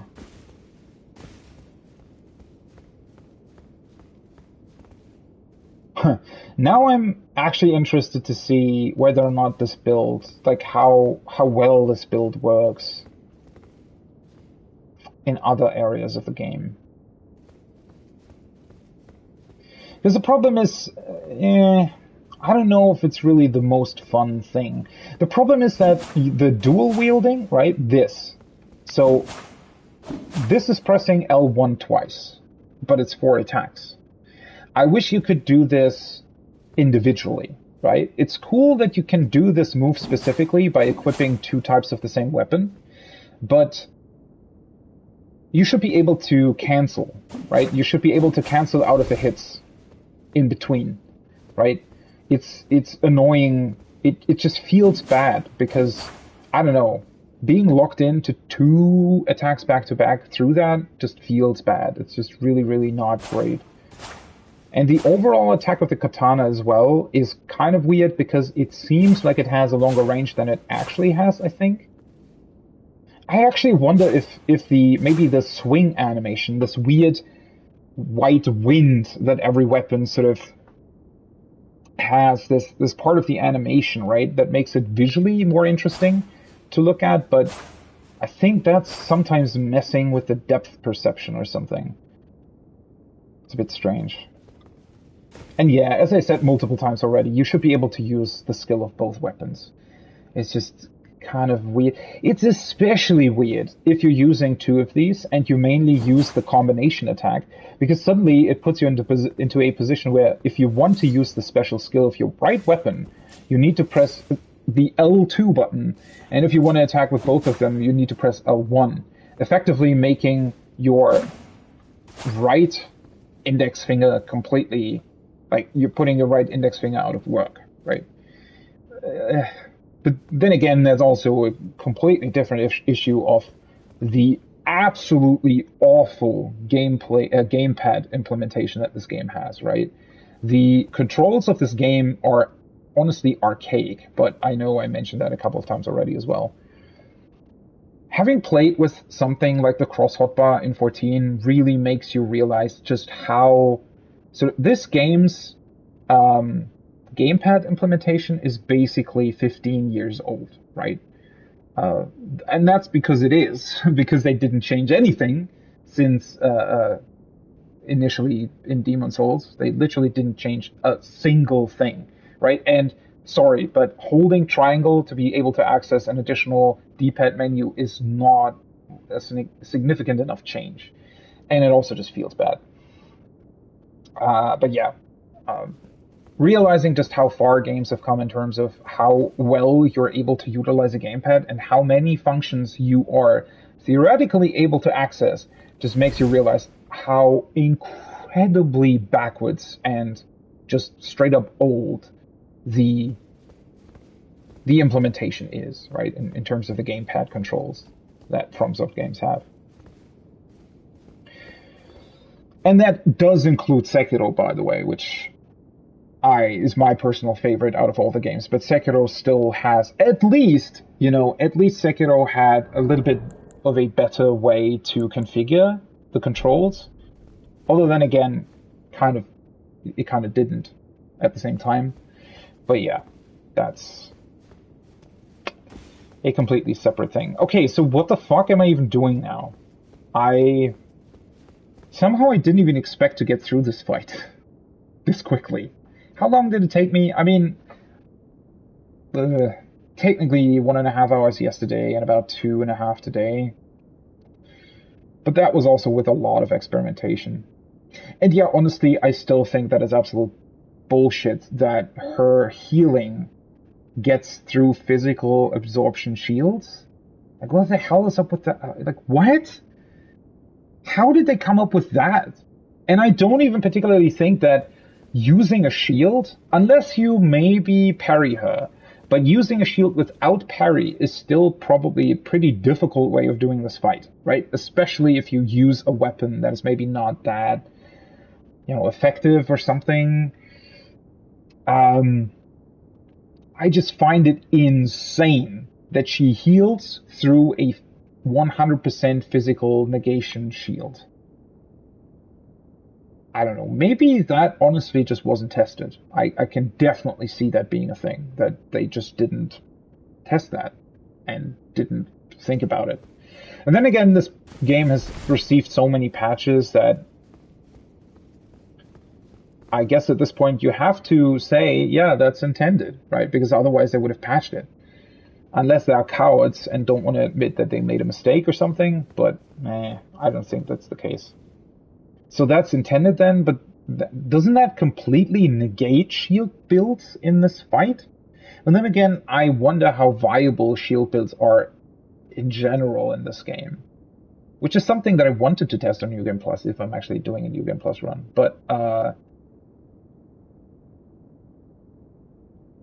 unless you're parrying, right? Let's exclude that particular, because I don't know how well or what you would even be able to parry in this fight. If we exclude that, every other shield becomes completely, basically unusable in this fight, right? Huh.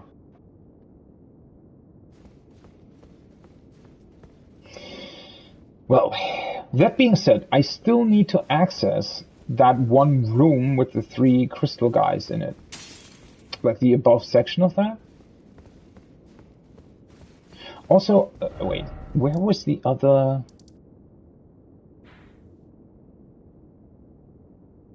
Was it this side of Grace?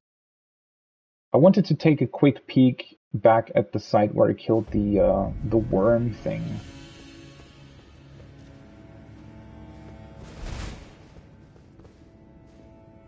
Oh, that's just a scarab. Something was glittering in the background and I was wondering what it was.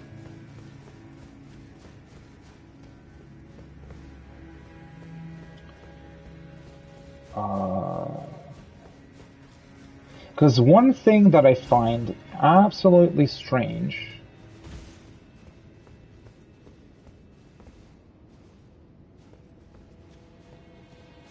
I would have thought that the red-haired girl would appear here at one point or another. Why can you even jump up here? That's weird. And so I'm wondering whether or not she will maybe appear somewhere throughout the level now that we've dealt with Melania. I don't really know why that would be a thing, but...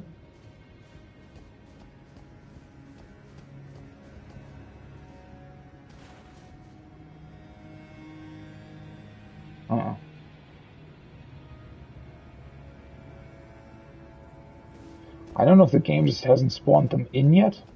I'm not really looking forward to running through this again, though. Wait, was there... Where does this lead again? Wasn't there like another access point or elevator or something behind it?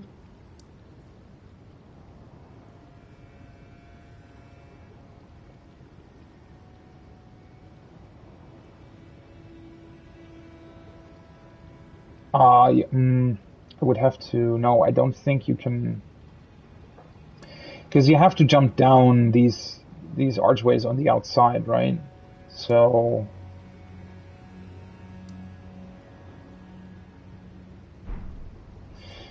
I don't know, let's just try and move over there as quickly as possible, I guess.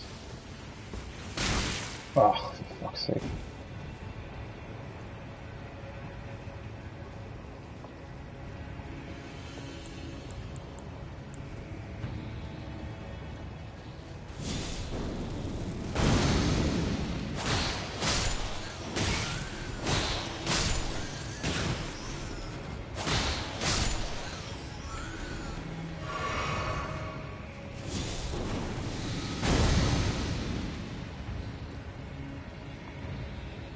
Wait, do they get stronger somehow? They look like they have a buff on them for some reason. Oh, fuck's sake. Oh, I think every time you get inflicted by Scarlet Rot, they get buffed. At least that's what it looks like. Oh, for fuck's sake. Also, I probably shouldn't have gone and tried doing this while I still have 126,000 runes on me.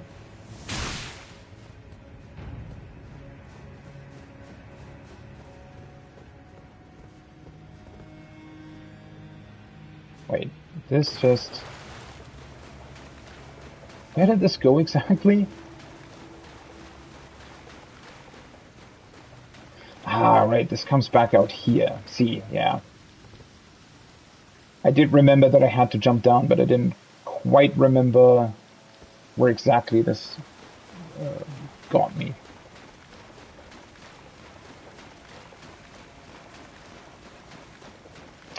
I don't know if it's worth it, though, to just sort of run through the level again. I mean, yeah, I said that I want to get back to the crystal room in that sort of upper portion of that.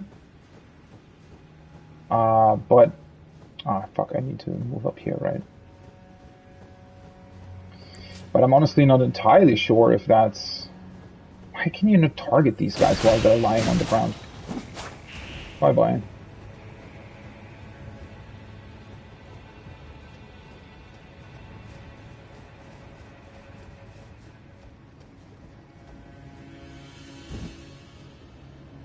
Huh. Well, clearly there's nothing of interest going on here.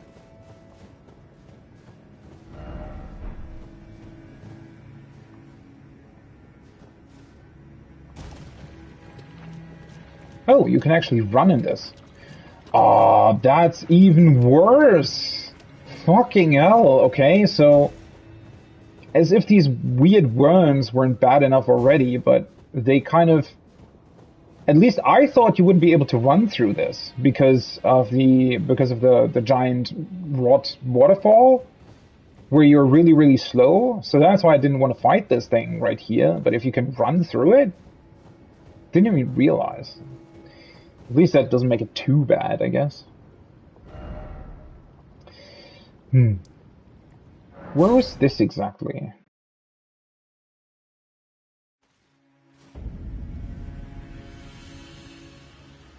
Oh, that's where I just went through. This is actually a weird location for a Site of Grace, right? Somehow? Ah, well then again... I don't know. Well...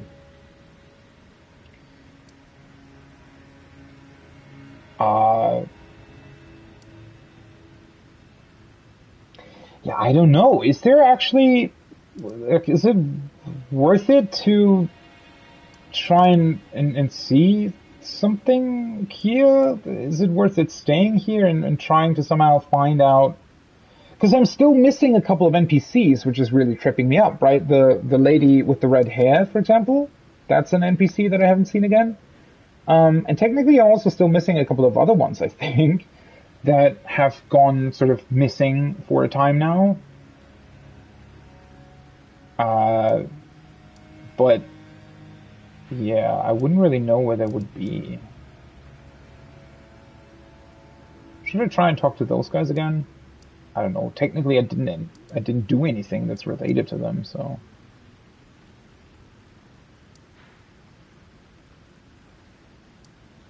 Huh.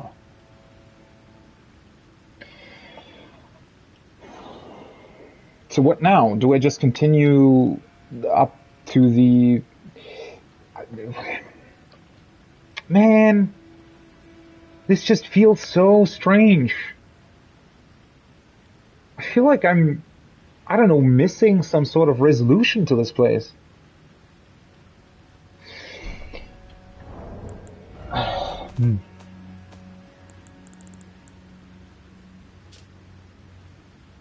Seek the isolated Divine Tower, which stands beyond the Lost Great Bridge. Okay.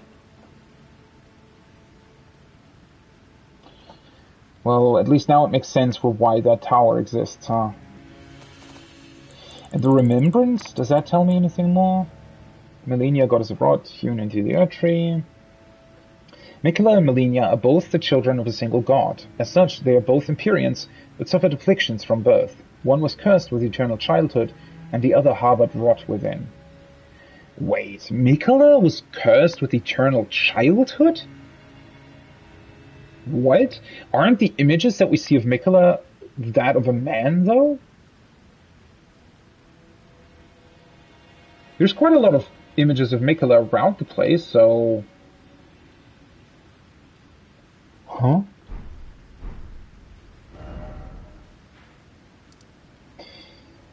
Hmm.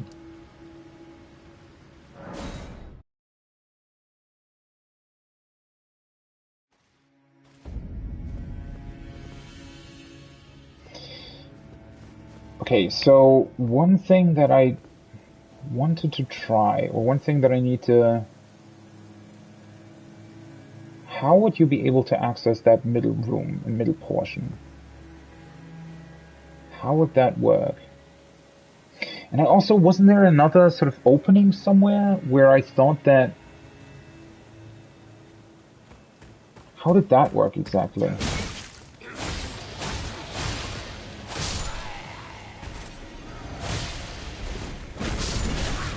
Why does that not damage the other one, by the way? Honestly, now I kind of wish that blood loss or something would also heal me. That would be kind of awesome. And he definitely hurt me. I'm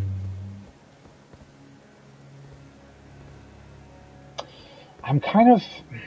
Now that I did the boss, right, I'm really not that interested in running around the level a lot anymore.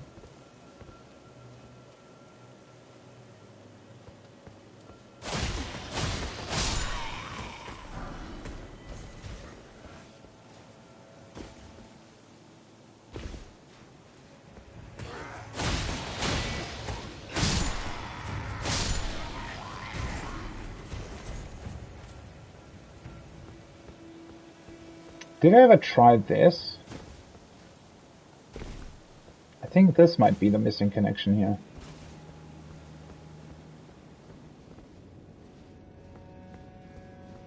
Ah! Found it! Well, that was easier than expected. Oh, then again, I knew it couldn't be far.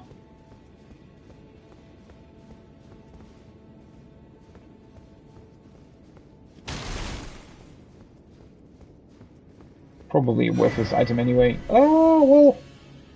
Maybe. I still don't really know what I'm supposed to do with the rest of the seedbed curses.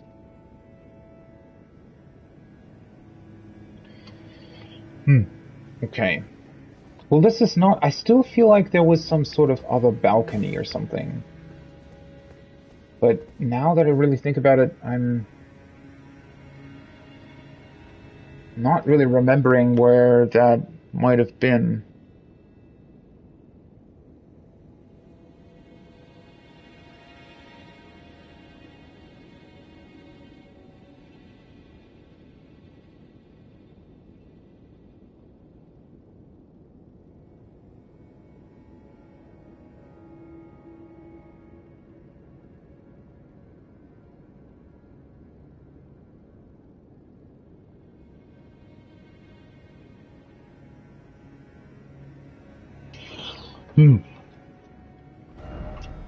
I don't know. I honestly, the thing is, I don't really know where NPCs might be, so it's not really worth it looking for them, I feel like. That being said, I do want to go back to Mikola and see if that changed anything about him. Definitely doesn't look like a child to me, though. Eh. Not really. Doesn't seem like I can do anything here.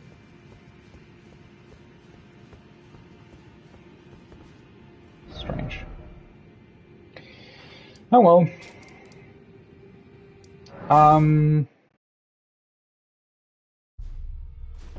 Technically, I think Gideon should now talk about something else as well, right? Because he was basically talking about Molenia, the Lord of Blood, Mikola, and Ranni.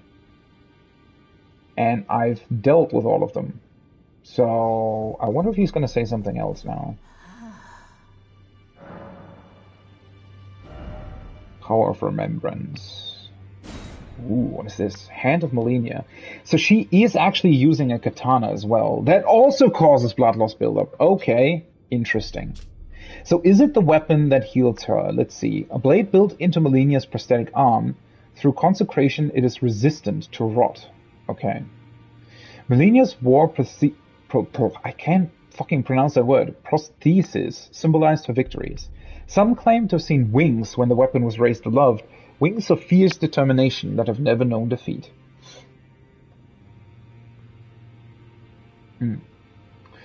Waterfowl Dance. Perform a series of one-footed leaps in the manner of a waterfowl to unleash a swift yet graceful slashing combo. Repeated inputs allow for up to 2 follow-up attacks. So that is literally... So the weapon is what's allowing her to do the that flurry rush thing. Waterfowl Dance, okay. Somehow I think if I would use this weapon myself, it wouldn't be quite as effective as she, you know, had it when you're using it yourself. Honestly, I wonder how fun it would be on like a New Game Plus playthrough to use it against her. I think it probably wouldn't work at all, to be honest. Mainly because I think you as the player probably wouldn't be able to change direction like as quickly as she does. But also you probably don't have the initial rush in thing. I don't know. And she basically completely stuns you when she hits you once, right? So I also don't think that you'd be able... Well, maybe against her she's easily stunned. I don't know. It doesn't say anything about healing, though. Like, why is she able to heal? Technique of Melania, the goddess of rot, creates a gigantic flower that blooms into an explosion of scarlet rot. Each time the scarlet flower blooms, Melania's rot advances. It has bloomed twice already. With the third bloom, she will become a true goddess. Okay, so that's basically the explanation as to why she changes in Phase 2.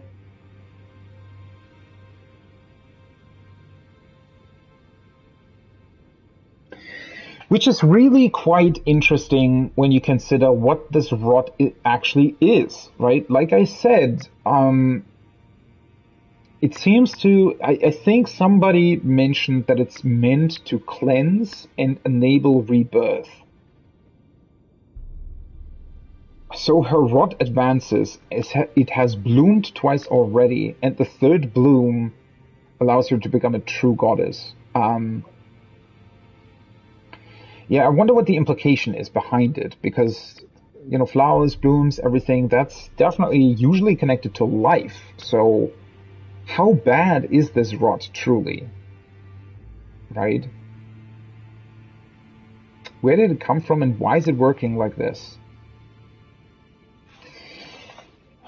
I'm somewhat disappointed, though, that this doesn't mention anything about her healing ability. So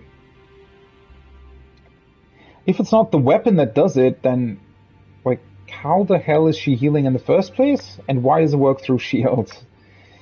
I know there's probably no explanation for that. That's definitely some sort of oversight or weird, I don't know, whatever thing. Oh, you can get her stuff, though. That's cool. Melania's winged helm. Won by Melania, Blade of Mikola. Melania awaited Mikola at the foot of the husk. My brother will keep his promise. He possesses the wisdom, the allure of a god. He's the most fearsome Empyrean of all. It doesn't look much like it anymore, though, in that weird cocoon bleeding from his hand. What the hell is this? Royal Knight? Wait, you get Loretta's armor as well? She didn't seem important enough to actually get armor? A knight who served Mikola's Halic tree, Loretta, once a royal carrier knight, went on a journey in search of a haven for Albinorix and determined that the Halic tree was the best chance for eventual salvation. Still, I'm not really sure like what the deal is with the Albinorix. Veteran General of Soul. I think I've already looked at this though, right? Lone survivor who commanded spirits to defend his long past master.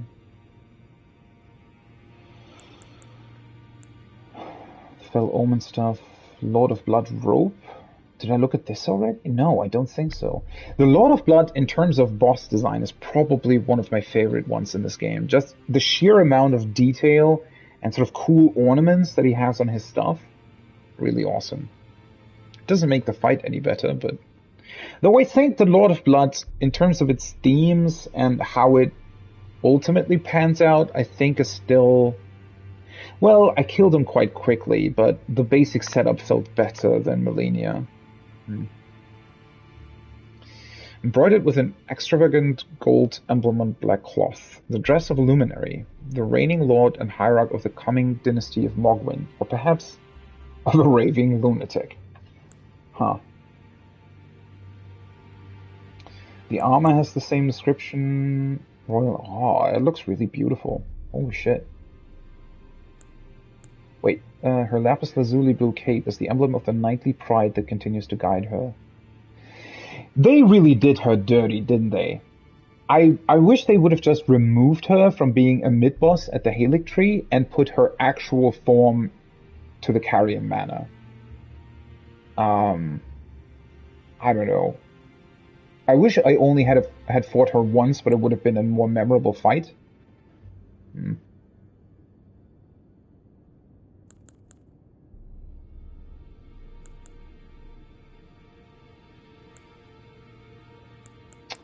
Think of the rest of the stuff just has the exact same descriptions on it, right?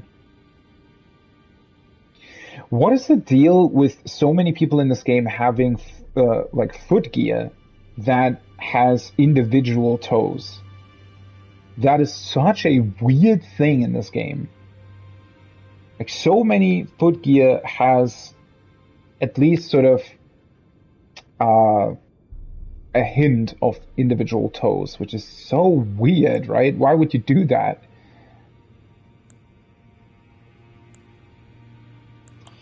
Okay, definitely. Let's maybe buy the cheaper stuff for now, because I definitely want to have all of this.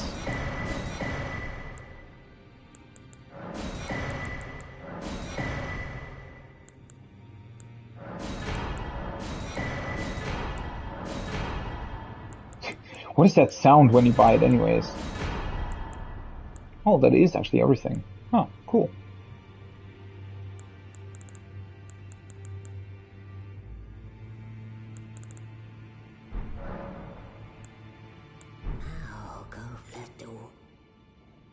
Pretty cool stuff.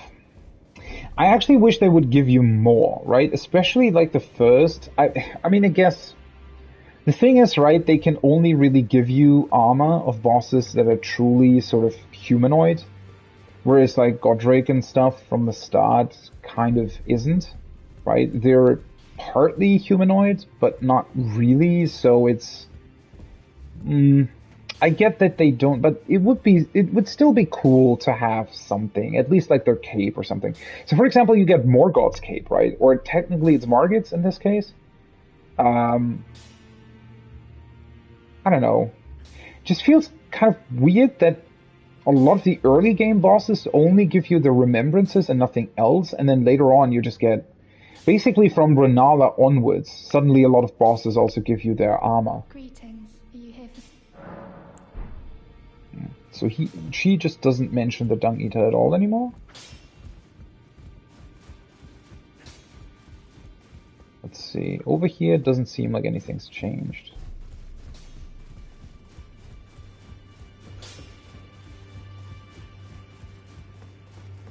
By the way, I just remembered that I still need to give a bell bearing to the maidens, I think. To the twin maidens. For bell bearing. Ghost form Picker's bell bearing 3. I think that is literally just more of these, right? Yeah. Ghost Love Word 9. Oh well. At least they give you those upgrade materials. Not that it's really like doesn't even really make any sense to have it, but I guess. Okay, I guess. I don't know.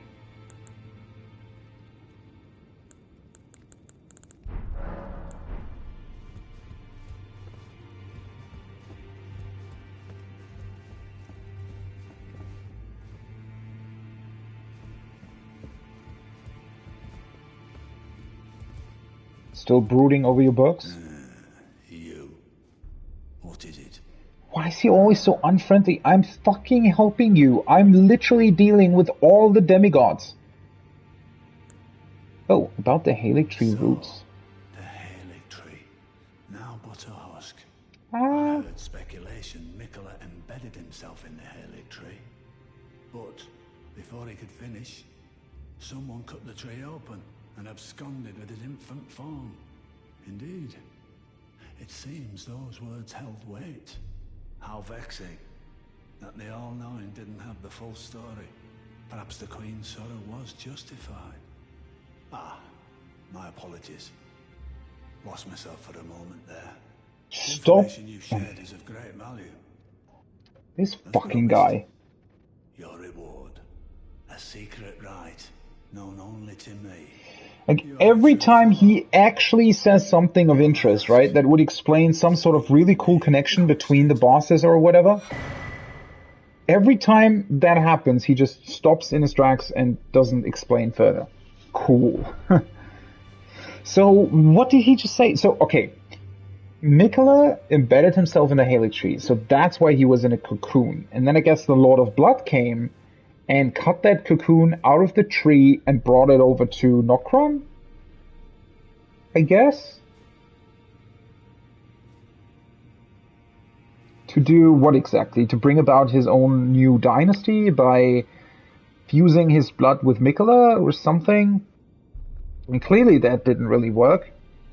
But what actually happened now? Well, first of all, why did he do that? Second of all, who was this Lord of Blood originally? No idea. Third of all, is Mikola really dead? Like, what happened to his cocoon? Is that dead? Could somebody theoretically still do something with that? What if somebody brought it back to the Halic tree, for example? What is going on with Melinia's blossom thing?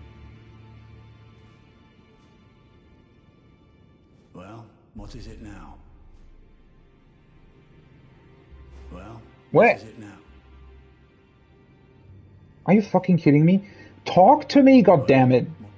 You, like, huh? I've done everything you wanted. Shouldn't there be some sort of... I don't know. Well, Maybe I need to activate Melinia's Great Rune first, but am I not still missing... Well, technically I'm also missing Ranni's, right? Shouldn't they all also have Great Runes? I have 6 now.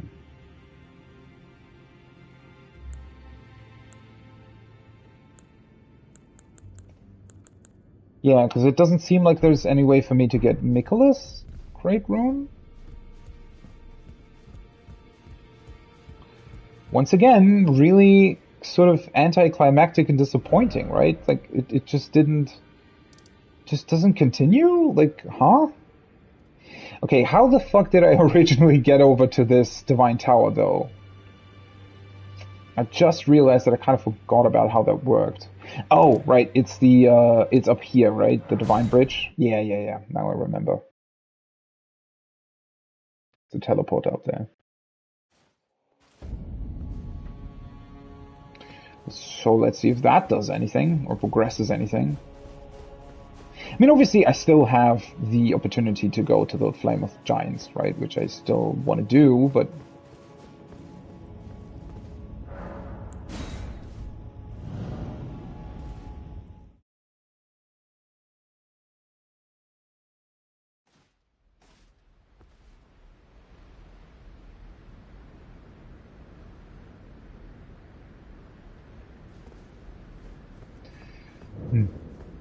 Let's see. I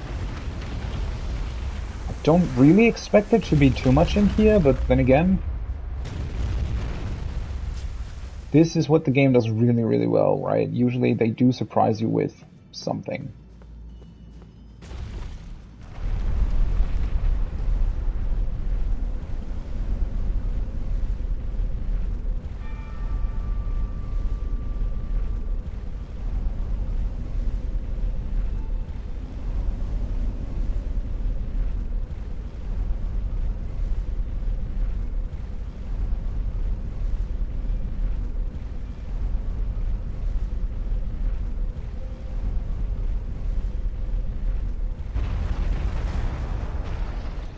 That was a really long elevator, right? This time the site of grace is here. Okay. So this is just isolated divine tower. Okay. Cool. Somehow, looking at it from this direction, that house thing, the like Orang is sitting in, I don't know. From this side, it looks way more spectacular than what it actually is, right? You'd think, looking at this, you'd be able to sort of go into it and like it would be some sort of dungeon below it, but no. It's just like a house with one guy sitting in it. That's basically it. It's really cool how far you can look, though.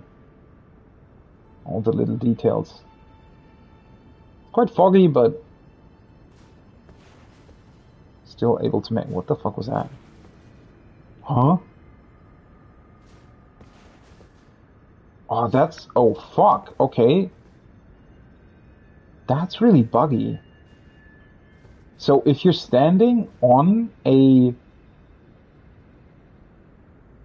Oh, was it maybe because I was still too close to... Something bugged out just now where I constantly brought up my telescope. Probably by me pressing... Because it's put on triangle plus D-pad. Something. That was weird. Either it was because I was too close to the site of grace, or because I was standing on a message. I think this has definitely not been the first time that I stood on a message while using it, so it might have been the me standing too close to the site of grace or something. Interestingly enough, for the first time, this Divine Tower is actually way, way more down compared to the other ones, right? Whereas the other Divine Towers have been basically a steady incline, right? They get to be further and further up and higher, closer to the Earth Tree. And now suddenly we're a bit further away again. And sort of on the same height as the initial Divine Tower? Possibly? Well, except the tower in Caelid, obviously. That's another one that is also... Wait, I should be able to see it from here, right? Yeah, that's the one. That's the one in Caelid.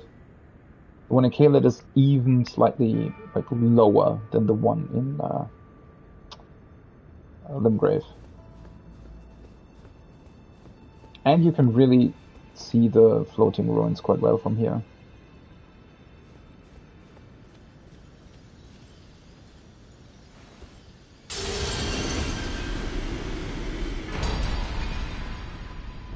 Bam. Molinia's great room.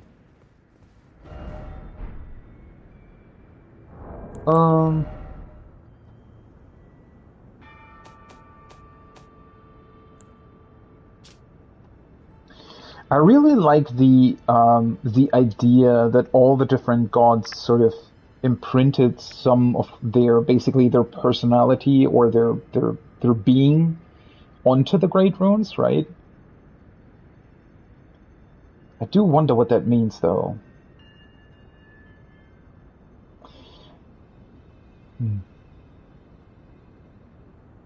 The blessing of this half-rotted rune reduces the healing power of Flask of Crimson Tears, right? And yet, due to the infusion of Malenia's Spirit of Resistance, attacks made immediately after receiving damage will partially recover HP.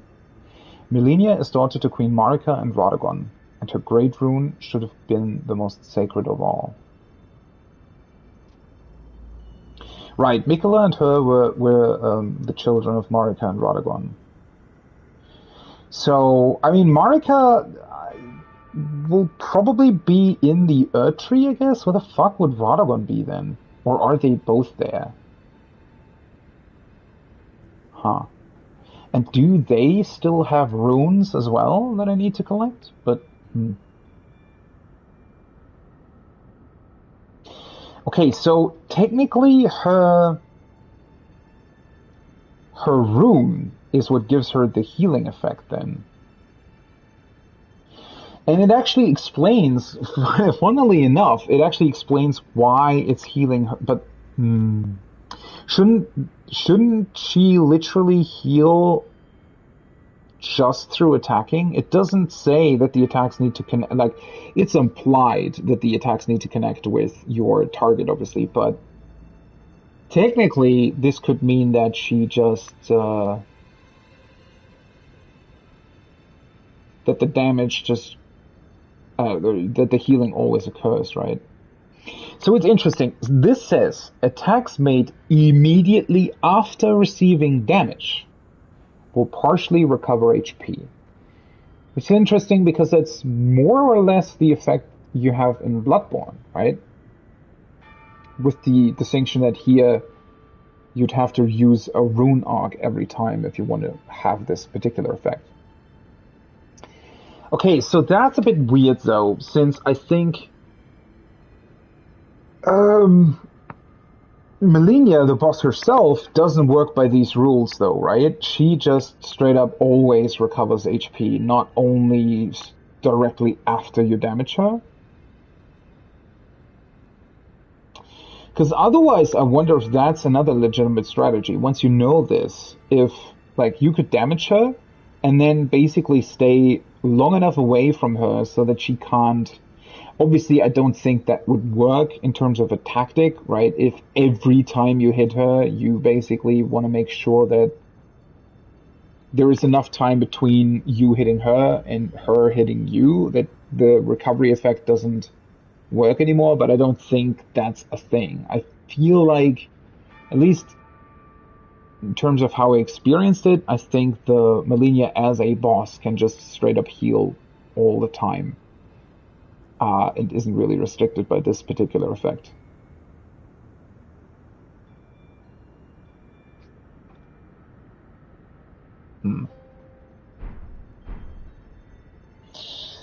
Well, so now what? Am I really just meant to go to the Flame of Giants and that's it, basically? I don't know why, but somehow this feels weird, as if I'm missing some sort of conclusion from the whole Melina Helix tree thing. Is there someone or somebody else that was connected to this I might be able to talk to? Not really, right? Well, now that I activated the Great Room, though, let me try one more time to talk to Gideon. I don't think it would do anything, but maybe. Just on the off chance. I could also try and go back... No, okay, he doesn't say anything. I could also try and go back to the Dung Eater and see if I can interact with him somehow. But the thing is, I don't really see why me dealing with Melina would have anything to do with him at all.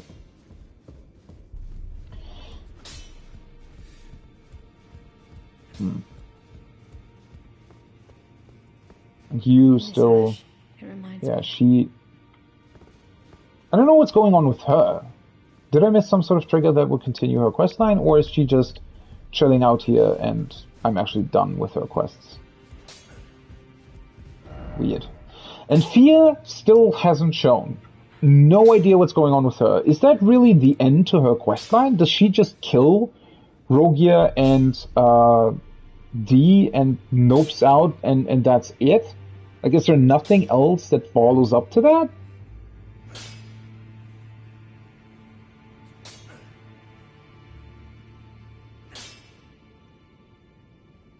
Huh.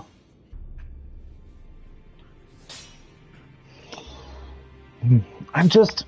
Is there anything else that I would be able to check or to...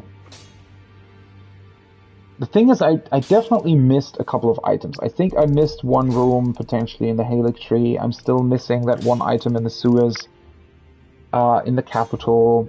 I'm still missing that one mage that supposedly went to Raya Lucaria. At least now I dealt with Hayeda, even though the outcome wasn't necessarily what I wanted it to be. I also don't know if Patches comes back sometime. I think he kind of died, possibly. but his body was gone, so that made me think that he somehow survived.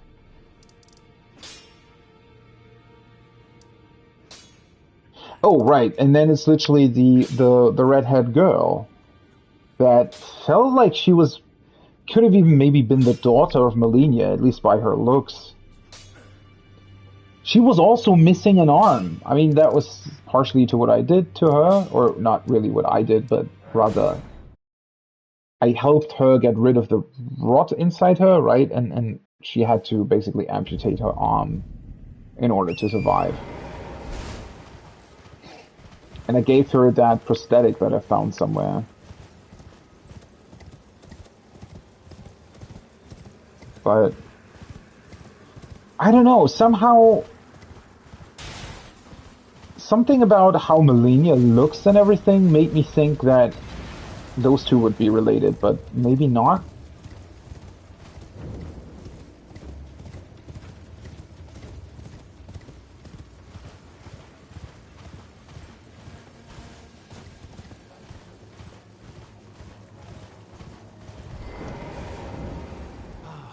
Welcome.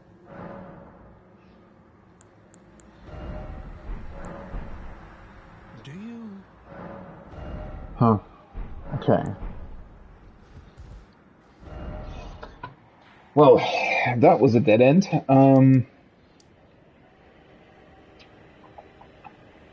Oh, with this blood loss build, I wonder if I'm more effectively able to deal with this giant, though. Because blood loss means that he'd probably take a lot more damage than previously. Since he has, like, I don't know, 50,000 HP or something.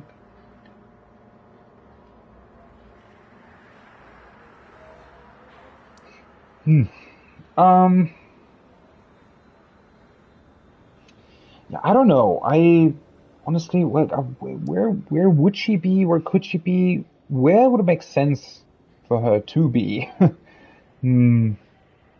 Okay, I'm really quickly going back to the Dung Eater, though, I think.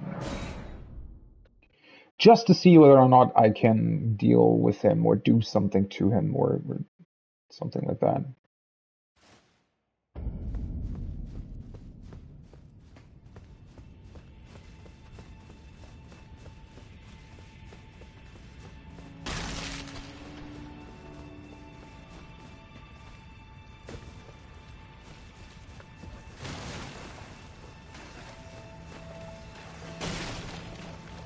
But honestly, other than that, I think I'm probably just gonna go and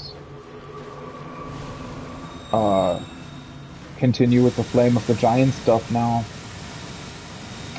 I'm pretty sure I could actually access the Erdtree because I can technically set myself a flame.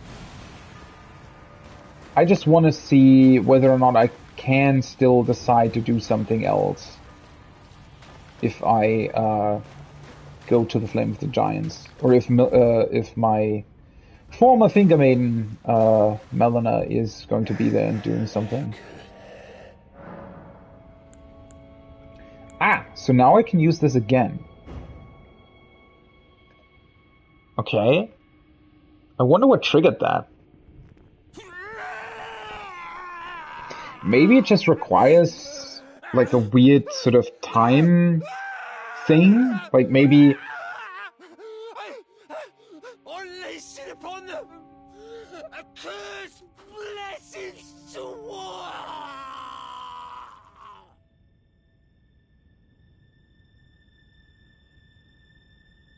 is he dead now or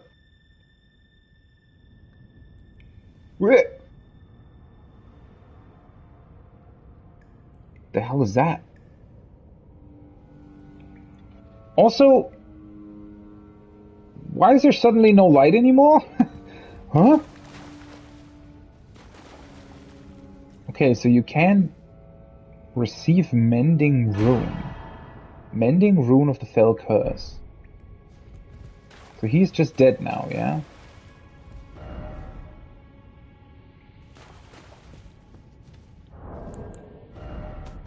Is that like a special rune, something? What?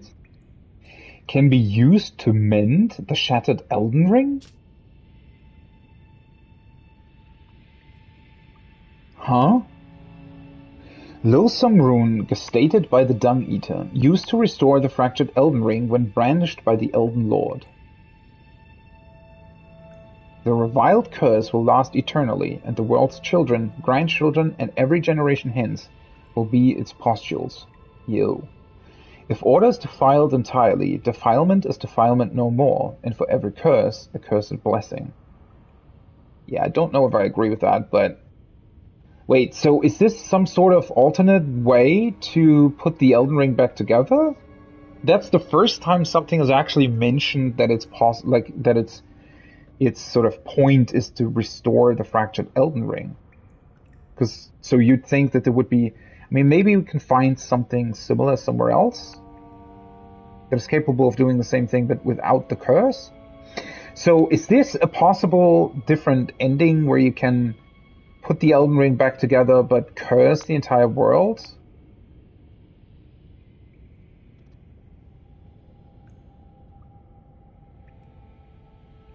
So what now? It feels like... So, obviously I have no idea about the possible endings, but it feels like there is...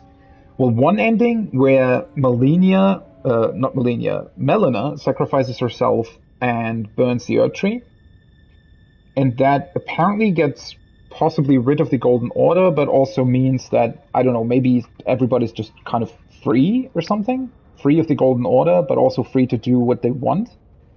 Then there is another version where you are the flame that burns the Earth Tree. That's the three-finger route, I guess. And apparently that means that all life just ends. And you leave behind an empty world, right? Everything just burns. Now it seems we also have the possibility of possibly becoming Elden Lord by setting the Elden Ring back together, but cursing everyone, so that everyone is defiled and has these horns on them, somehow, eternally being cursed. Don't know what that would mean exactly, but okay. And then, wait, what other thing was I thinking about? Oh yeah, there should probably also be a way to not burn the Earth Tree at all. I don't know if that's a thing. I don't know if you can actually somehow access the greater will or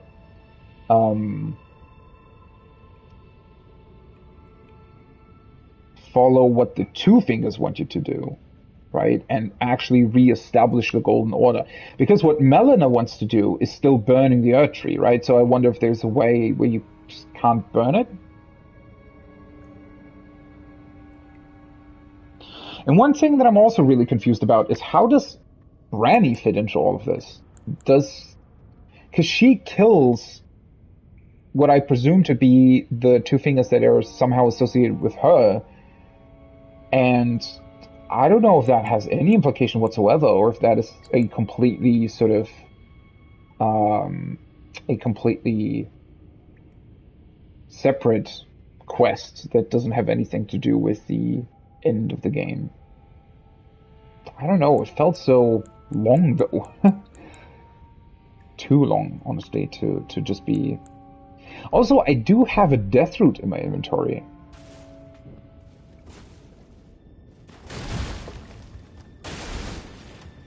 There's nothing else in here, right? So I should probably go to Garang and...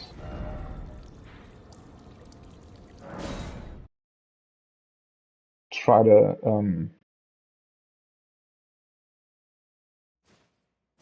feed that to him. What I find so strange though is I got this after feeding him 2 seedbed curses. I think I still have 2 additional ones in my inventory, so I always run into that fucking thing. So what exactly is the deal there? Like, are those just additional things to...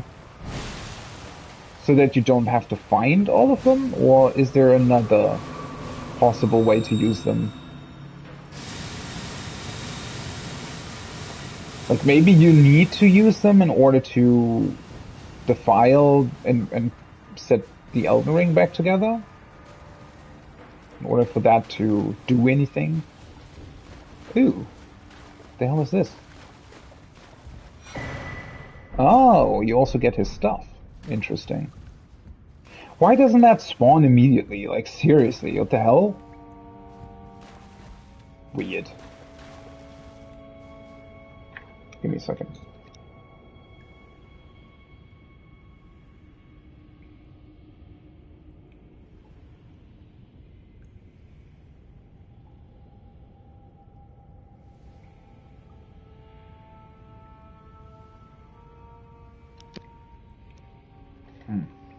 Okay. Let's take a look at that then. Don't think we'll get much more actual information. Why would you ever want to wear this? Holy fuck, this is ugly. Malformed helm resembling an omen with its horns cut off. Worn by the Dung Eater, its form is a vision of the landscape of his mind, and of his appearance as he wished to see it. The heart of an omen without the body to match. Could there be any crueler existence? What does it matter then, if the curse claims it all? Okay. The heavy sun-shaped medallion represents both the guidance he once saw and the ring to which it will one day lead. So he somehow still had some sort of guidance, but essentially he wanted to defile the entire world. I really wonder what that's about.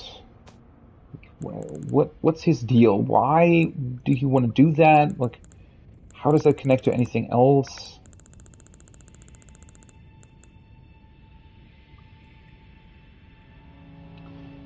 Wait, what did I want to check? I felt like I wanted to check something else, but now I forgot about what that was. Let me go to Gorang real quick. I do kind of want to end the stream here, though, for today. As I said, this is kind of a little bit of a bonus thing, but I just couldn't... The fuck? I just couldn't really, wait to kill Molina.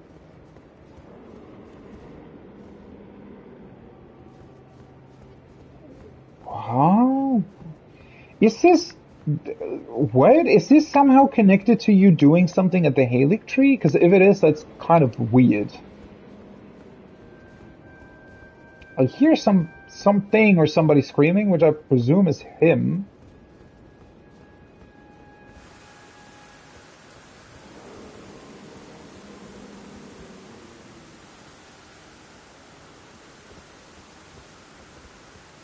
Where the hell did he go?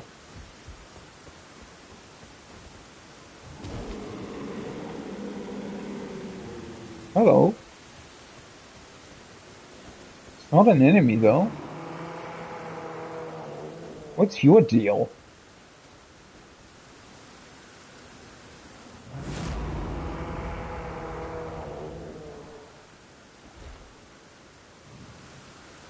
Who? Okay, so same interaction, but now he's sitting outside screaming? What did this... What triggered this? I won't forget. Again. Yeah, you said that already.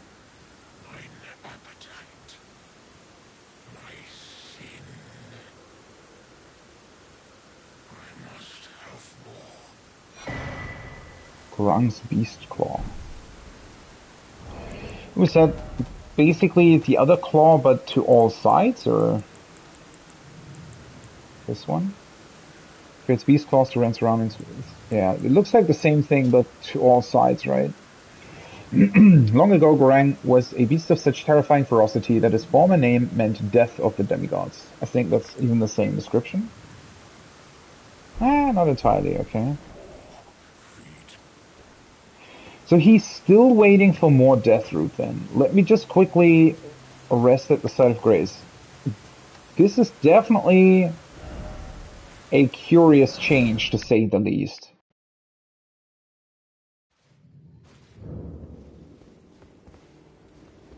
Oh, and now he's back in here. What the hell was that about, buddy? That was the same thing as before.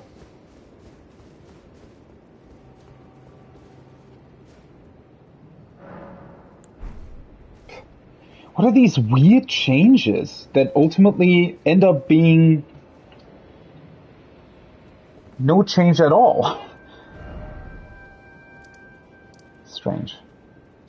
Okay, I do want to check out a bit more stuff, but I'm going to do that next time, which will be Thursday. Until then, this is it for today. A bit of a shorter stream, but yeah, as I said, I just wanted to get through Melania, and I need to do a bit IRL stuff now, so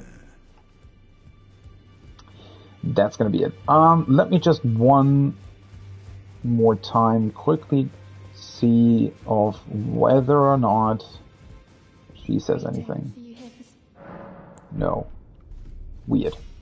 You'd think she might comment on you dealing with Dung Eater completely now, but apparently that's not a thing.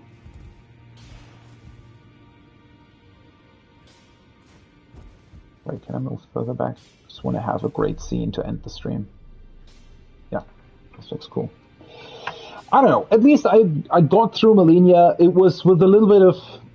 Well, I mean, this weird swarm of flies works like it works, right? I mean, like, what am I supposed to do? If it stun locks the enemy, then that's what it does, I guess. I don't know. Weird fight, weird conclusion, and now I'm kind of at a loss what else happens. I feel like there are still so many unresolved things. Obviously, I still have to go to the Flame of the Giants, but I also feel that there are like 5 other quest lines that are somehow sort of left in, I don't know, in the air, don't really have any kind of specific continuation at this point in time.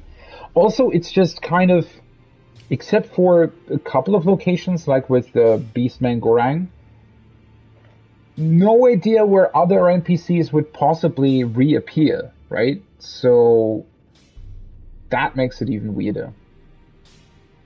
Anyway, I need to end, unfortunately for now. As I said, Elden Ring returns Thursday, and tomorrow probably 13 Sentinels again. Until then, have a great rest of your day, evening, morning, wherever you are. See you in the next one. Bye!